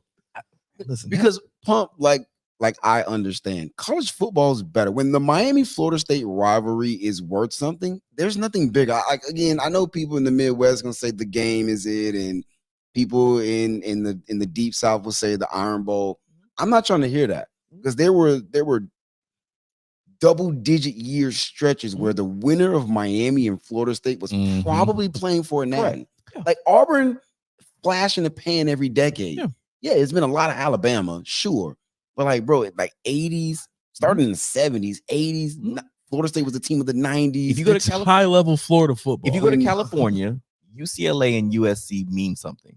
I don't give a damn about that game. Exactly. It doesn't mean anything. But for honestly 2 decades, Florida State, Miami determined the national champion. Period. The closest will be Michigan, Ohio State, but it's still not the same.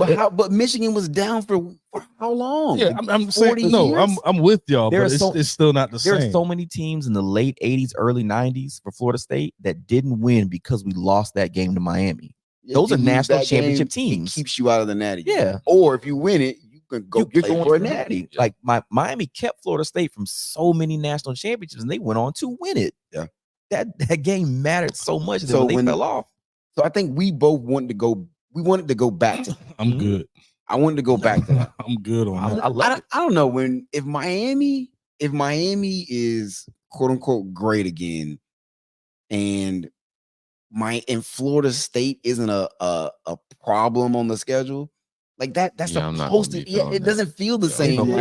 But the crazy thing is, it seems like it's headed in that direction. You have the right coaches. What you want. You have both the right coaches. That's what I want. Like this year, we could mess around and have 2 undefeated teams playing that game in late October in Miami, and imagine what that environment is going to be. I want to ask this question now, but I want to. I mean, let's go into the schedule. I'm gonna say you do realize that it still pisses me off that until I my last year in Tallahassee, we never beat Miami. Yeah. And that pissed me off. It should. No, it should though. It should. It made me so mad. Like, How many times did we beat Miami while you were at Florida State? nigga, one. One. I just said the last time I was there. I mean, Florida Jeez. State's the reason I'm a Miami fan. Like, Man. they're so Huh. that thing goes hand in hand. Like, you cannot tell the story of Miami without talking about Florida State. You can't tell the story of Florida State without talking about Miami. and they're Goes so, hand in hand. and they're so cool. All right, let's break them They down. just are. You go to Shamesville Week one. Shamesville Gators. in the swamp. The swamp ain't no slouch. We've talked It's about this not. before. And it's week one. and- If it was week 8, I'm like, bro, them people gonna be done quit on the season. you not want them at the gonna- end of the season Yeah, like that. I want them where y'all got them at the end of Yeah. the year. But yeah, week one And in the swamp. Breeze, you mentioned that Florida is not shy for talent. No, Regardless of what year it is, down, up, there's talent on that roster. Now, how that talent meshes, we don't know. But crazier things have happened in the swamp in week one. Yeah. How do you see this game going? Let's go around the horn. Smooth. I think it's a Miami dub, man. I think it's a Miami dub. We go in the swamp and get it done. Florida's starting running back might not play. Yeah. I know Florida's highly motivated. They definitely need to win this game because they don't look down the schedule. Ain't a whole lot of wins coming. Got to get them where you can. You get them in when you can. But yeah, man, I think Miami just collectively as far as like, building the program, building the culture. We're starting, everything's starting to kind of fall into place. Everything's starting to kind of fall into place in that mold. And I think we're gonna come out and do what we gotta do, and we won. All right. Prime time. We always talk about trenches, right? If Miami's defense is what it's potentially supposed to be, and just hearing you guys, if they can stop Florida in the run game, it's gonna be Miami all day. I like Murder Mertz. But he's not going to pick you apart. He's not that kind of guy, right? So if they can win the battle up front against Florida, it's a dub for Miami all day. I thought it's gonna be close though. Yeah, it's gonna be It's a rivalry. I think it's gonna be another sloppy game like the last time y'all played. I got Miami in this game, and now that the news broke that Montrell just got hurt, you can't. I don't think Murder Mertz could beat that offense without a running game, or beat that team without a running game. So I got Miami winning a close one, a sloppy week one game. Yeah, I'm picking Miami to win. I think that if Miami doesn't, it'll probably be because of shooting ourselves in the foot, which is what's more Miami than that. Turning the ball over, fumbles, Starts, penalties, just in only general. penalties at the worst time. Like that type of stuff is how we lose this game. Because if I'm looking just roster for roster, I think the only position group I like over ours is maybe D tackle and maybe safety. Nothing on offense. Am I taking position group over there versus what we have? And the other thing I'll say, Cam Ward, you came to Miami for big games. This can be a put your name on the map. Like, show the country that you're here. This is your opportunity. This is going to be a big game. It's going to be a raucous environment. It's an ABC game. It's the first weekend. This is, if you want to go be a first round draft pick quarterback, go put the country on notice week one and go put on a show in Shamesville. A lot of motivation for both teams. I think Florida needs it more than we do, though. And that's probably the loudest the Swamp's going to be all season. Probably. Yeah. No, Florida needs that. They need that game more than we they do. need that to set the tone for their season. Yeah. We could. You obviously don't want to. You could lose that game and still go on a great run and finish the season 10-2 or something like that. Yeah, and you still guys have still all make your the goals in playoffs. front of you. Yeah, Yeah. you can still be a playoff team, but if they lose that game, they're in a lot of trouble. So skip over the next, like Florida A&M, three. Ball State, USF W's. You're at home Friday night. 7:30 against Virginia Tech. Hokies. The Hokies. A lot of people are high on Virginia Tech this season. Breeze, how do you feel about this game? I will pick us to win. I think we have a better roster than Virginia Tech. I think Kyron Drones is a challenge to play against, but I don't think Kyron Drones is going to stress us vertically. I actually tried to watch a little bit of film. I went back and watched actually the Virginia Tech Florida State game, and I don't think he was throwing the ball past like 5 yards. Now you assume he will elevate. His receivers are healthier, so he's got better receiver talent. But I don't think they can match us up front, which I think that's going to be a recurring theme on the season. We'll be able to lean on the front seven, lean on that offensive line. I got us beating a Virginia Tech team at home. So Kyron Drone, that's actually Cam's one of Cam's homies. friend. That's Yeah. his homie. So they'll be real competitive, but just talent wise across the board, Miami should win this game. Yeah. So I'm taking Virginia Tech. Taking Virginia Tech. Are you saying? I'm sorry, Miami. Oh, Miami. I'm just making sure. Miami. It'll be more of a coin toss for me if that game was in Blacksburg. Sandman. Yeah, it's different. It's a little bit different. Breeze, I kind of crap on it sometimes. Enter Sandman? Yeah, bro, that thing is gas. I know it is. Sidebar: is that one of the best environments in college? Yeah. When Virginia Tech is good, that environment is crazy. If Virginia Tech wins all their games except this one, they could be a one-loss team when Clemson comes to town. You will see that environment. You will see Blacksburg at its best.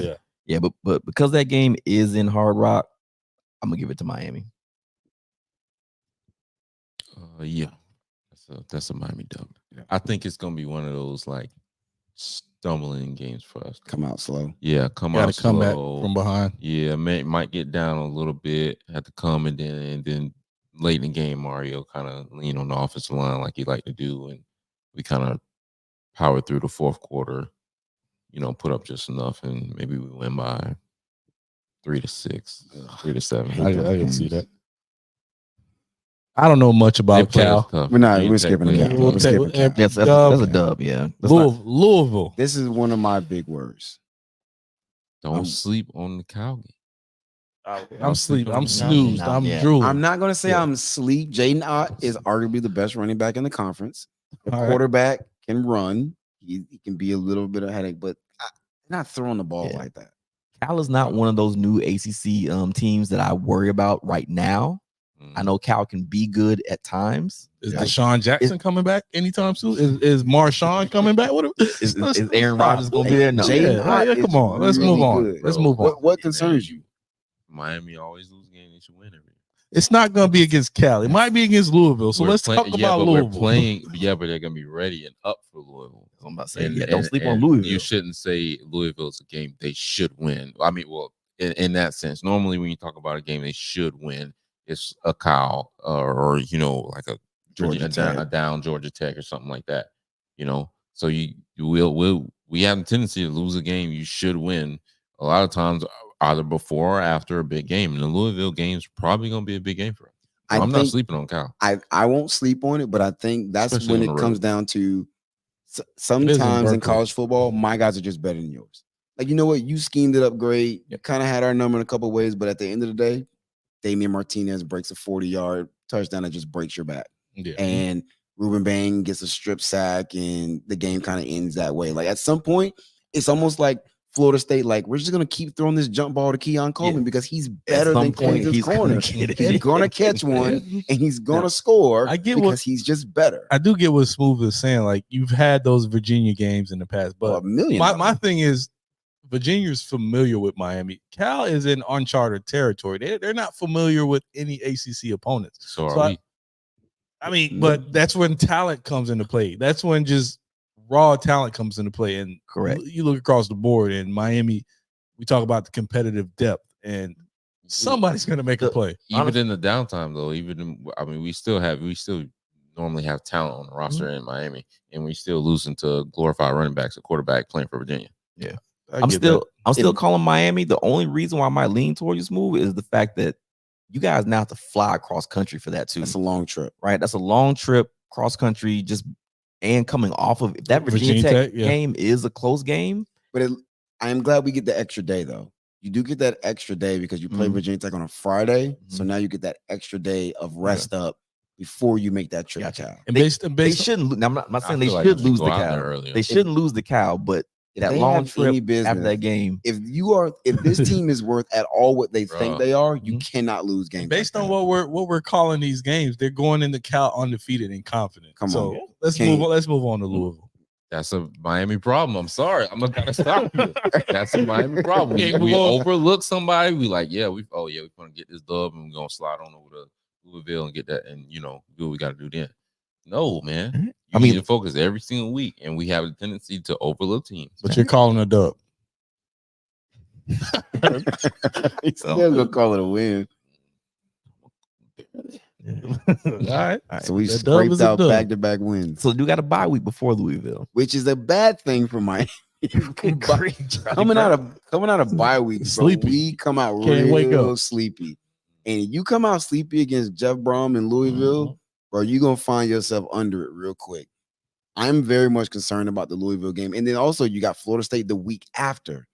So it's very easy to start looking ahead. If Florida State's still undefeated, now you're looking at that and that rivalry and what that meant. And I am very much concerned about the Louisville game. How you If you calling it? lose to Cal, you looking at a possible 3-game lose. If you lose at Cal, I'm less worried about the Louisville game because that if the team is undefeated going into that, again, if the leadership is what they think it to be, that would then be a wake-up call as opposed to, well, we're just stumbling over ourselves. So again, I don't see us losing at Cal, but I don't know what Louisville lost from. they lost a lot. Okay, I'm gonna say because But- that offense was legit. But last they bring year. back Gelati at DN, who is probably the best DN in the conference. They brought in Tyler Shuck at quarterback, who, when healthy, is very, very productive. Will he be healthy week 7? Would flip a coin. They brought in the receiver from Alabama, who's from South Florida. Alabama. He went to Booker T. Ja'Cory Washington. Brooks. They brought in Ja'Cory Brooks from Alabama at wide receiver. They had brought in a running back. He left. They brought in Tyler Barron. He's in Miami now. But it's Louisville and it's Jeff Brom. Like, Jeff Brom is going to scheme it up. Like, that game concerns me, and it's on the road. They will very much be up for that game. Is that a potential loss for you, or you see you all winning that one? That is one of, I think there are 3 potential losses on this schedule. I think we will probably, I will say we will go 2-1 in them. That could be the one loss. It could be. I gotta see what time that game is.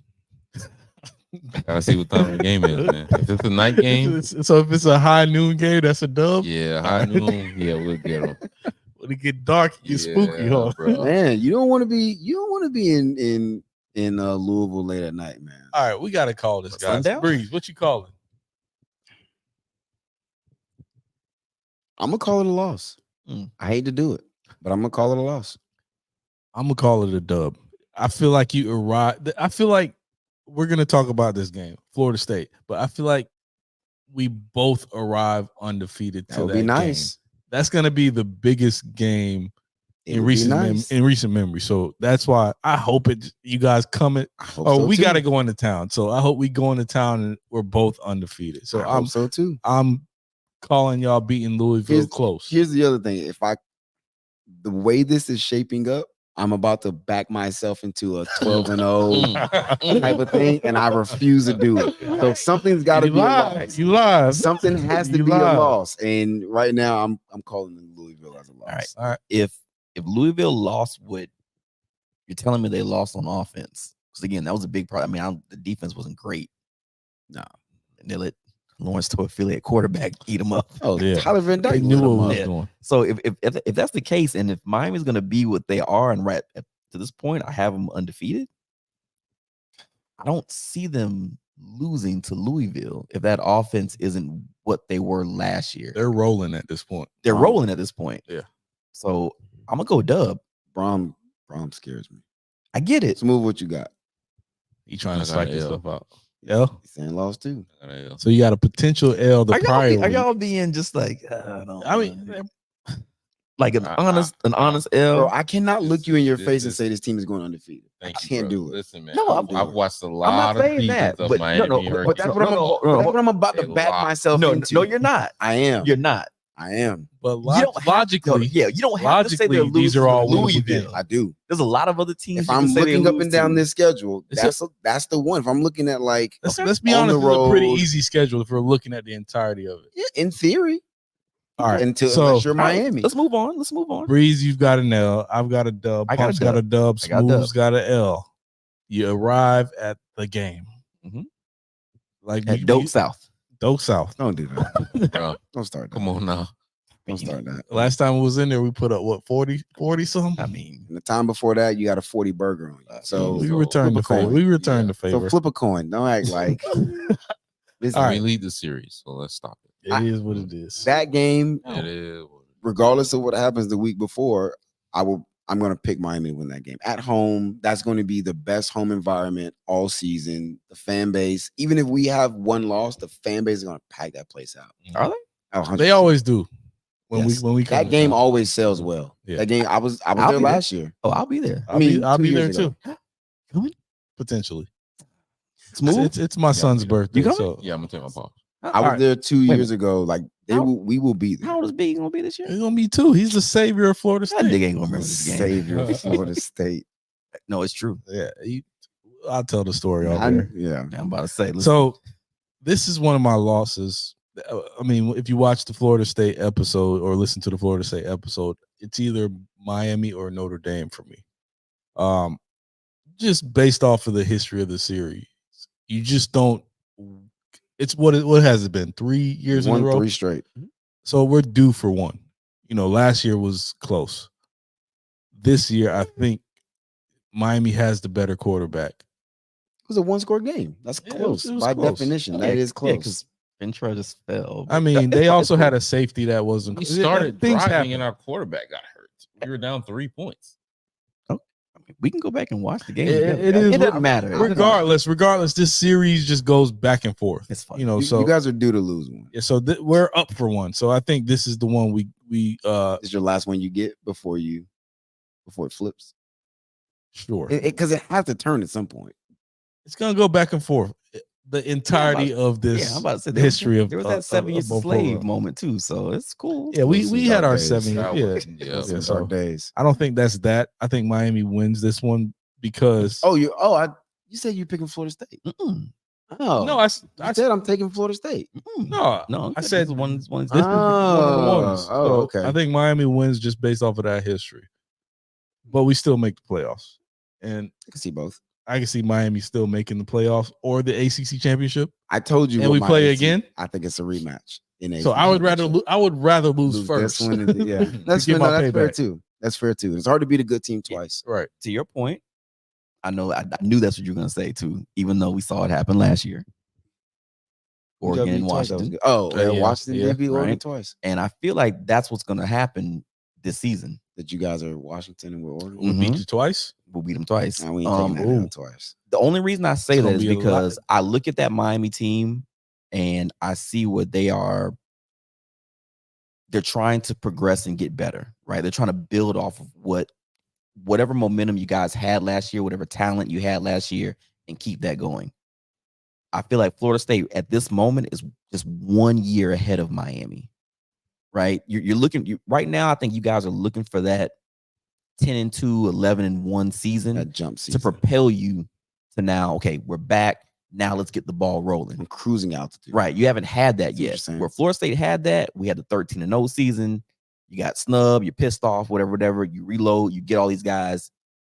Now all of a sudden, the momentum is there. Right. So I They think paid the bill. talent wise, They paid the bill. or he's saying you're right. Nah, that ain't it. Right. Get him out of this. So now, just because of that, talent wise, we always know Florida State and Miami are going to get guys. Yeah. I just think because of where we are right now, the program wise, we're 1 year ahead. I think next year might be that year where we slip up, even though that's at home. So that's why I take Florida State right now in this game. You know you live, right? You Ain't no taking it back. No, Oh, I said recording. I said what I said. Ain't no take backsies. No, Florida State. Come on now. You want to put your Instagram, your Twitter handle, so they can at you. Nah, They make don't. it- No, No, I mean, because I shoot people. Come around here. I got to win for Miami. I just don't believe in y'all quarterback at all. All right. I just hadn't seen the progression improvement. I feel like he's better.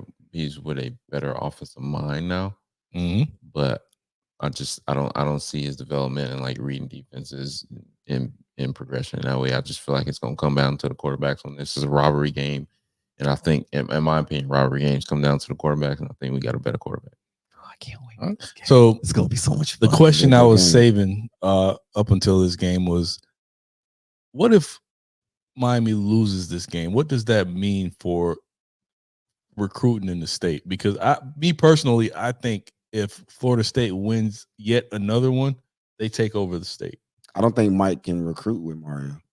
So I don't even think if it's about wins you and beat them losses. 4 years in a row, No, I don't think it's about Florida State doesn't take the state over. If we go 11-1 and that's the one loss and it's another competitive game, I don't think okay. it I changes see that. anything. Now, if you walk in there and you blow the doors off us somehow, which I just can't see that happening, then maybe. But the way Mario is able to just sell his vision and kids buying in, we've talked about it. Like, Mike's closing ability in those big recruiting battles, there's something just missing. I don't know what that something is. It's firing Randy Shannon and no, but but it's got to be like the head man goes in and seals that deal, right? Like Saban, Saban, we hear the stories about Saban showing up in living rooms and he's doing the cha-cha slide and stuff like that. Like whatever it is, like I mean, Mike ain't gonna shuck and jive either. No, I don't know, Mike, dude, he's real handsy with visitors. He's gonna put his hands on you. Like, he's not why gonna are you touching me. But so Mike much? ain't gonna dance in front of no camera either. Hey, but Nick Saban doing the cha-cha slide and eating collard greens, and it worked. Like, you got to do what works. Like, when it comes to recruiting, you have to do what works. Like, you got to want to do it. And I don't know, maybe that's Mike's thing. Maybe that's what's holding him back. But whatever it is, if Miami goes 11-1, the one regular season loss to Florida State, and especially if we get back in the ACC championship game, yeah, recruiting doesn't shift. If Miami wins double-digit games this year, we will probably have a top 5 class, regardless of who the 2 losses are.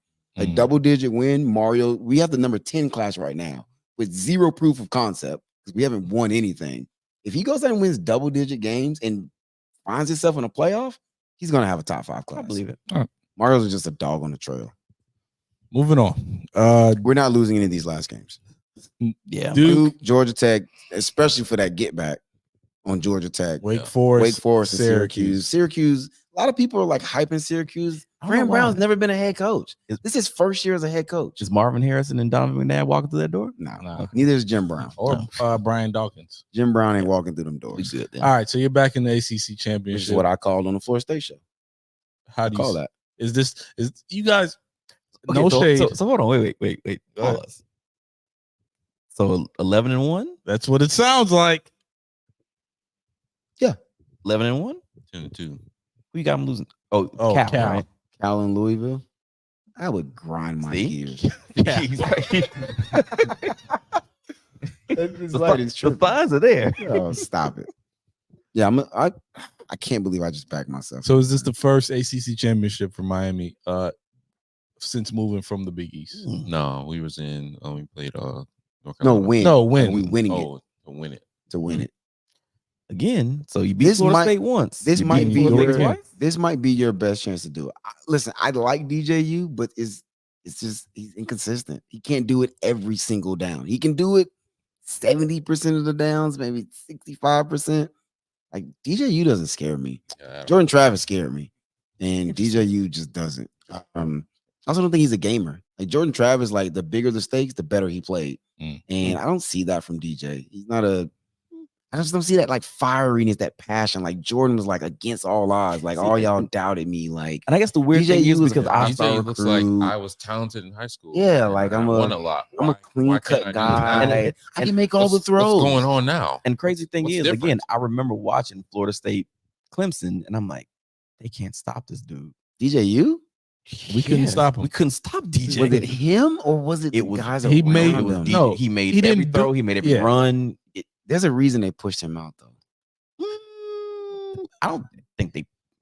Yes, they did. They pushed him out. I mean, for K. Oh, Now I look- think- now look at I don't K. know. I'm not saying it was the right decision, but I think they Yeah, pushed I him mean- out. They felt like they could do Yeah, better. If he's a guy who's And been it- making every play and everything, They would've kept him. Thank you. They would have had him in. Do you there. not think they took a step back by pushing DJ out and allowing K to start? Just because you pushed them out doesn't mean you made the right decision. No. Obviously they did. Their staff is there. They watch every practice. They see what's going on. So I'm gonna lean to them in their assessment of what the difference between him and Kate. And obviously we don't want to make this about DJ or we're not- Clemson. we're not doing So you guys, Yeah, I'm when- gonna say when- Miami wins their first ACC title. I don't agree with that. I think That's fair. we win.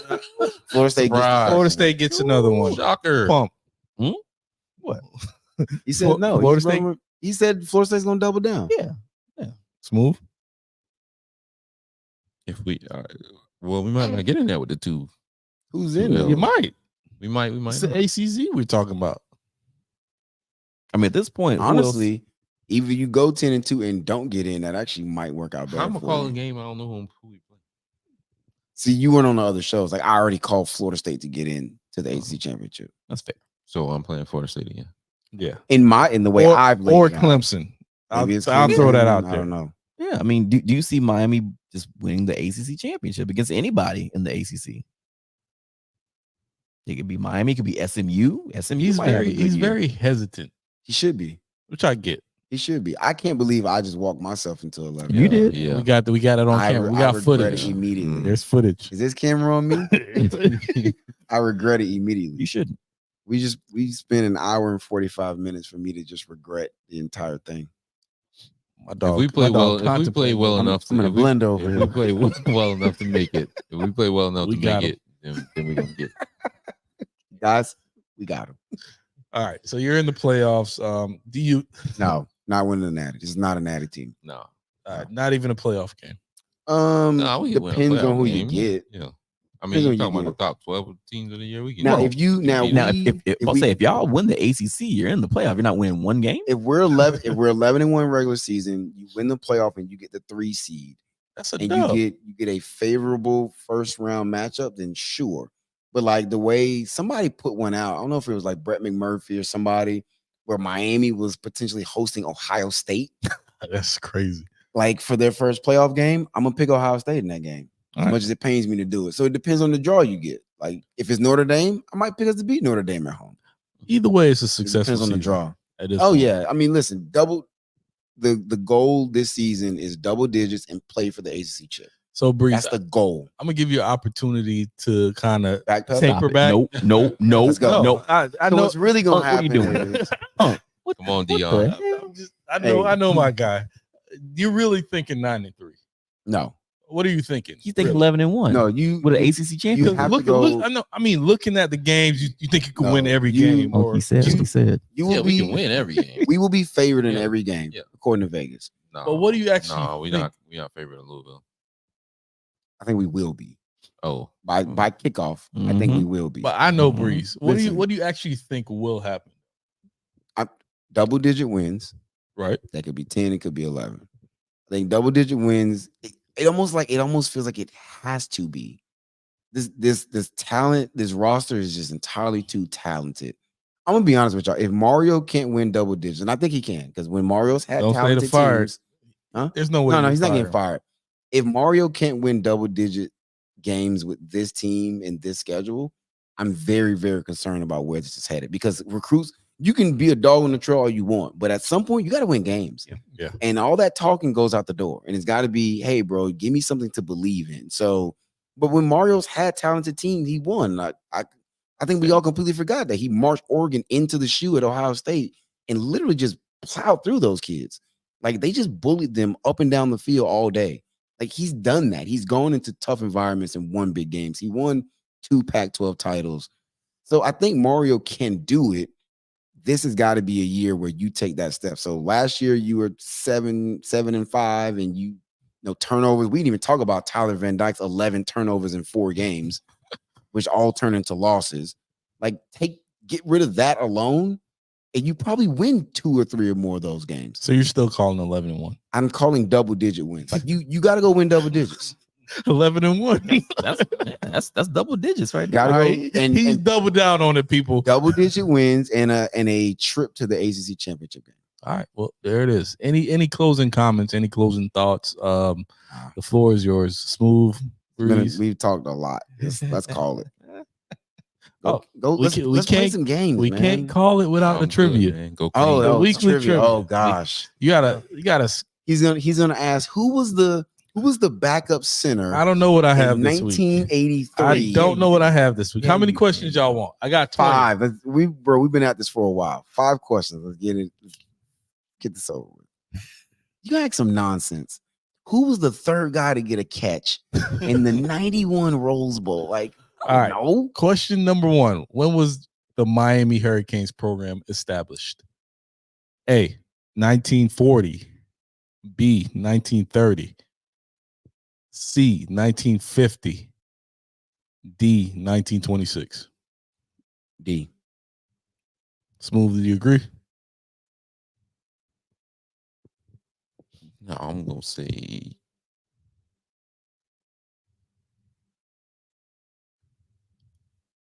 1930. Breeze, you got it right. 1926. We actually stopped playing football for a while too. How many AP national championships have Miami won? This is easy. National champion. Does that include a shared natty with Washington? It includes AP national championship. Thank you, Pump. Hey, 5. all right, y'all Five. got it. Five. 5. Which technically that 91 was a split. Yeah, we all know who won. We watched know- the game. We know who won in 2002. Question also. number All right, 3. yeah, we know that Ohio too. State. Terry Porter won. Who was the- whoever the bookie was for that freaking round? Who was the first Miami Hurricane player to win the Heisman Trophy? A. Bernie Gino Kosar? Torretta. B. Ed Reed. C. Vinny Testaverde. D. Ray Lewis. This is easy. Toretto. Gino.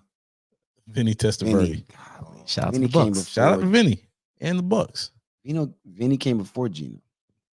All right, 2 more. They're the only 2 Miami Hurricanes to win a Heisman. Fun fact. How many Miami Hurricane players have been inducted into the NFL Hall of Fame? Oh snap! Oh. Does that include this year? Because we just put it 2 more. I In. guess no. Okay. Yeah, that was recent. So there- Yeah, he's going to get A multiple lot. choice. It's multiple choice. A. It's a lot. 13. B. 11. C. 7. Breeze.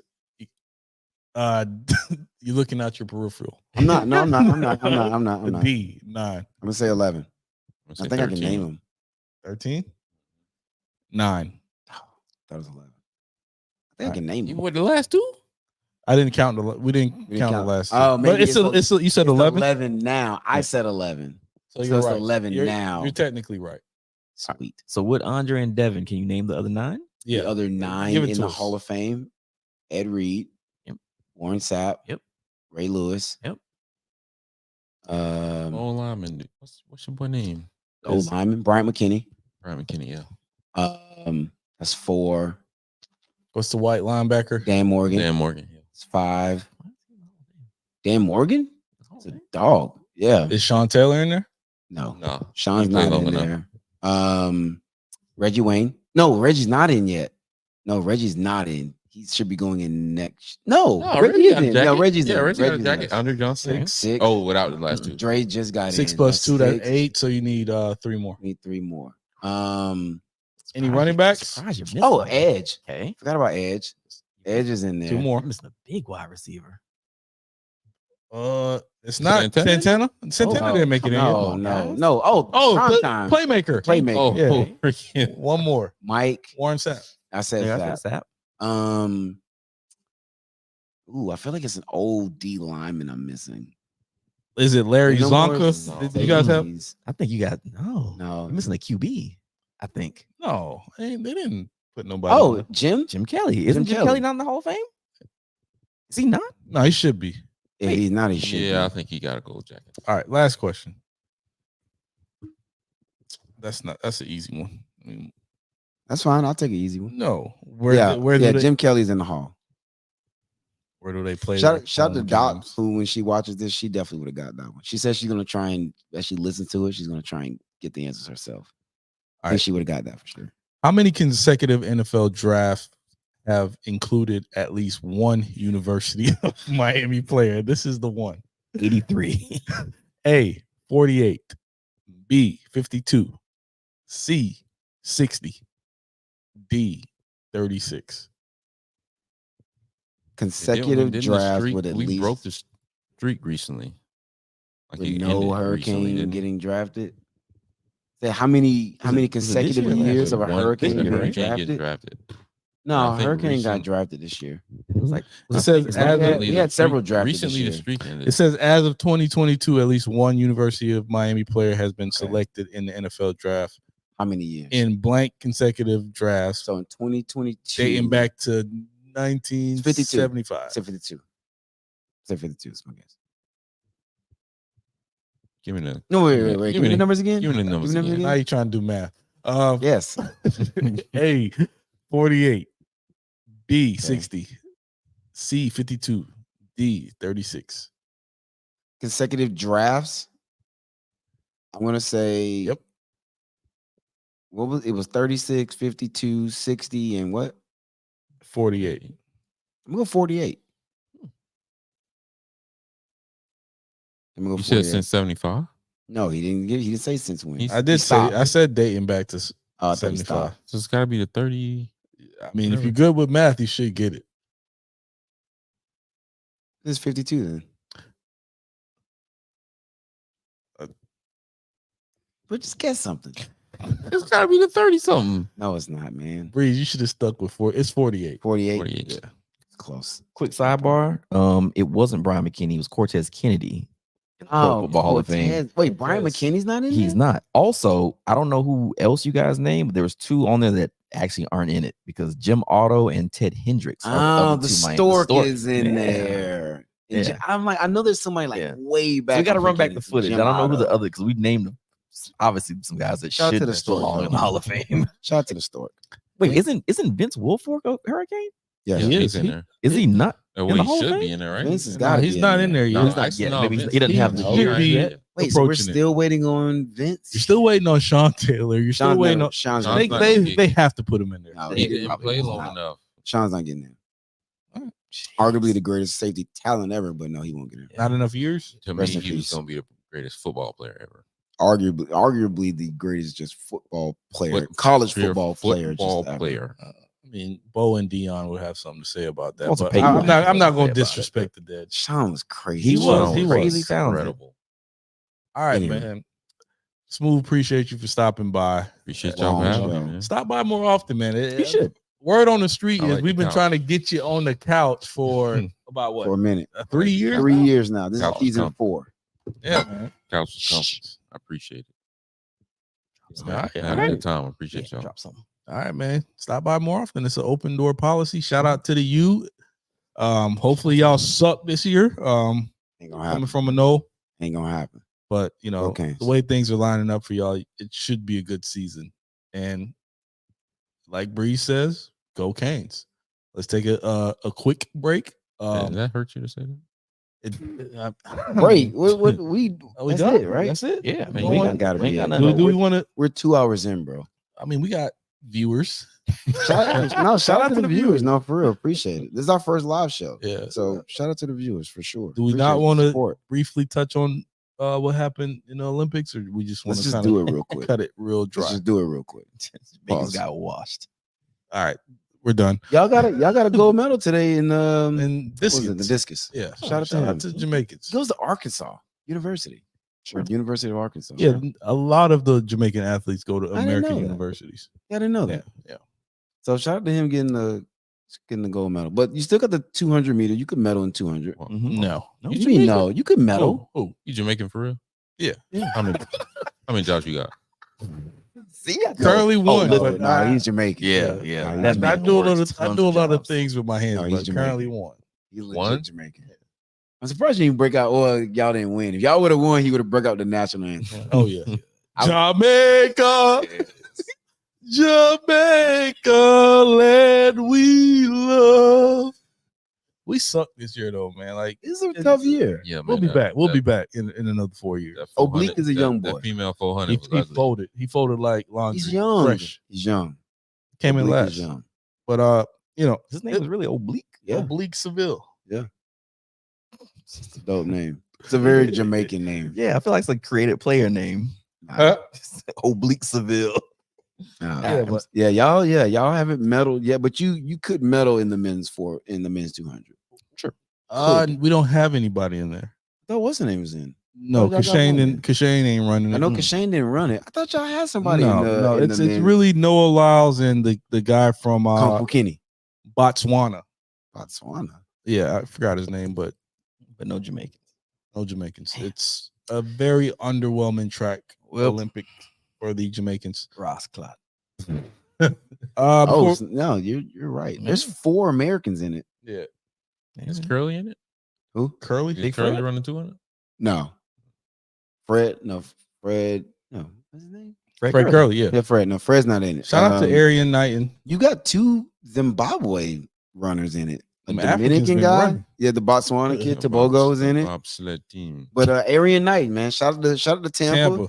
Arian Knighton's in it. Young kid, was he 20, 19, 20 years old? Yeah. Powered down the backstretch to secure his spot in the final. Fun fact: he turned down the Gators to go pro.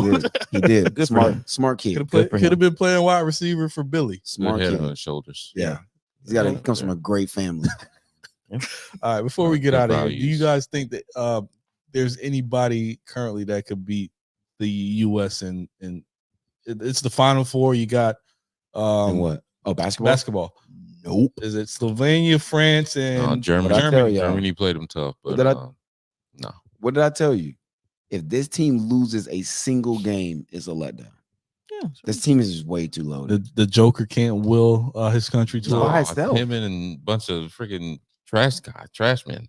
Like he's better off with his brothers out there. At least they gonna squabble What? every game. At least his brothers will squabble, man. Every But game. Wimby and They gonna use all them fouls. nah, they don't have the firepower. Huh? France doesn't have the firepower to keep up. Like when, bro, like I was watching the game the other day and like Steph was just standing in the corner. I'm like, that's Steph Curry just playing Chilling. off ball, just standing in the corner.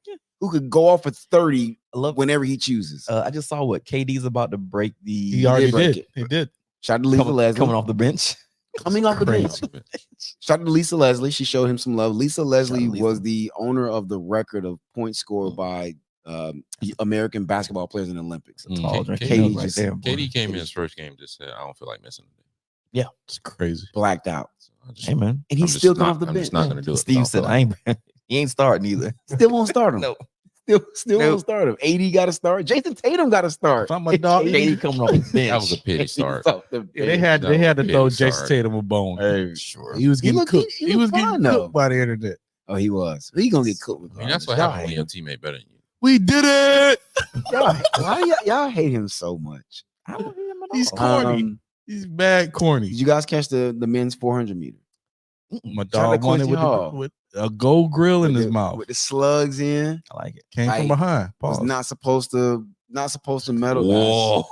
guys. Oh, wild, bro. Came from behind and won the race. Yo, you doubled down on that? The man he came from the That's back of the crazy, race. bro. The fact that you doubled down is All right. insane. Shout out to actually. his Let's grills, get outta and here. Shout out to Definitely Jordan dominated Childs this up now. there with her grills. Shout out to Jordan I'm a Childs big, up I'm a there. big Yeah. Jordan Childs fan. Yeah. Hey, when that like picture I'm a came out, big somebody's Jordan like, she Childs dates fan. black Yeah, guys, yeah. and I was like, yeah, She had to hype Makes his sense. music. yeah. Jordan Childs is I'm tough. a big Jordan Childs fan. All right.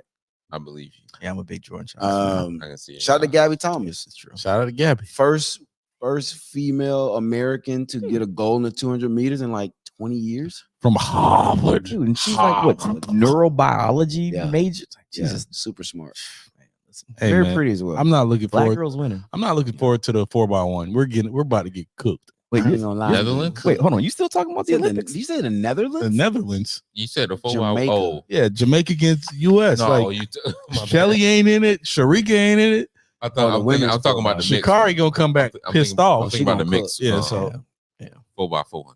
I'm thinking about the Yeah. mix. Oh no. We might get cooked in that too.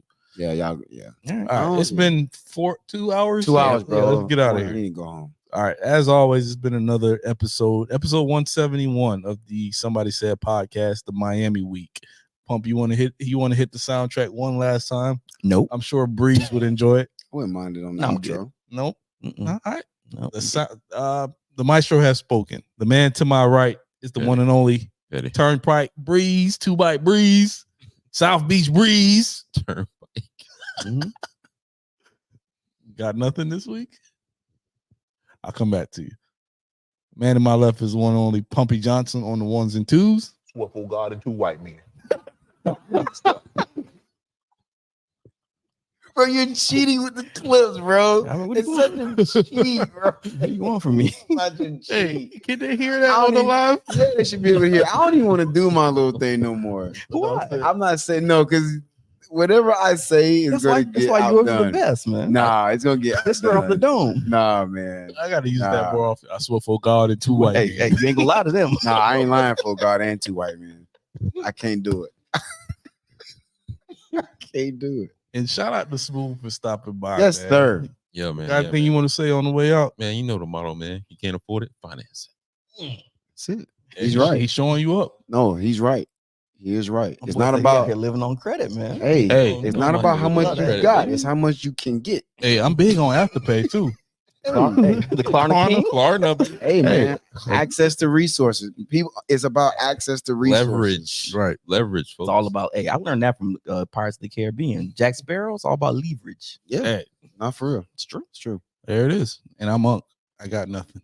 I'm out. Peace. That's unfortunate. We're just normal men. What do you mean, normal men? Just innocent men. Representing double ass haters, y'all. I don't give a who you run with, dogs. Switching your run, it's over here. We could both die right now.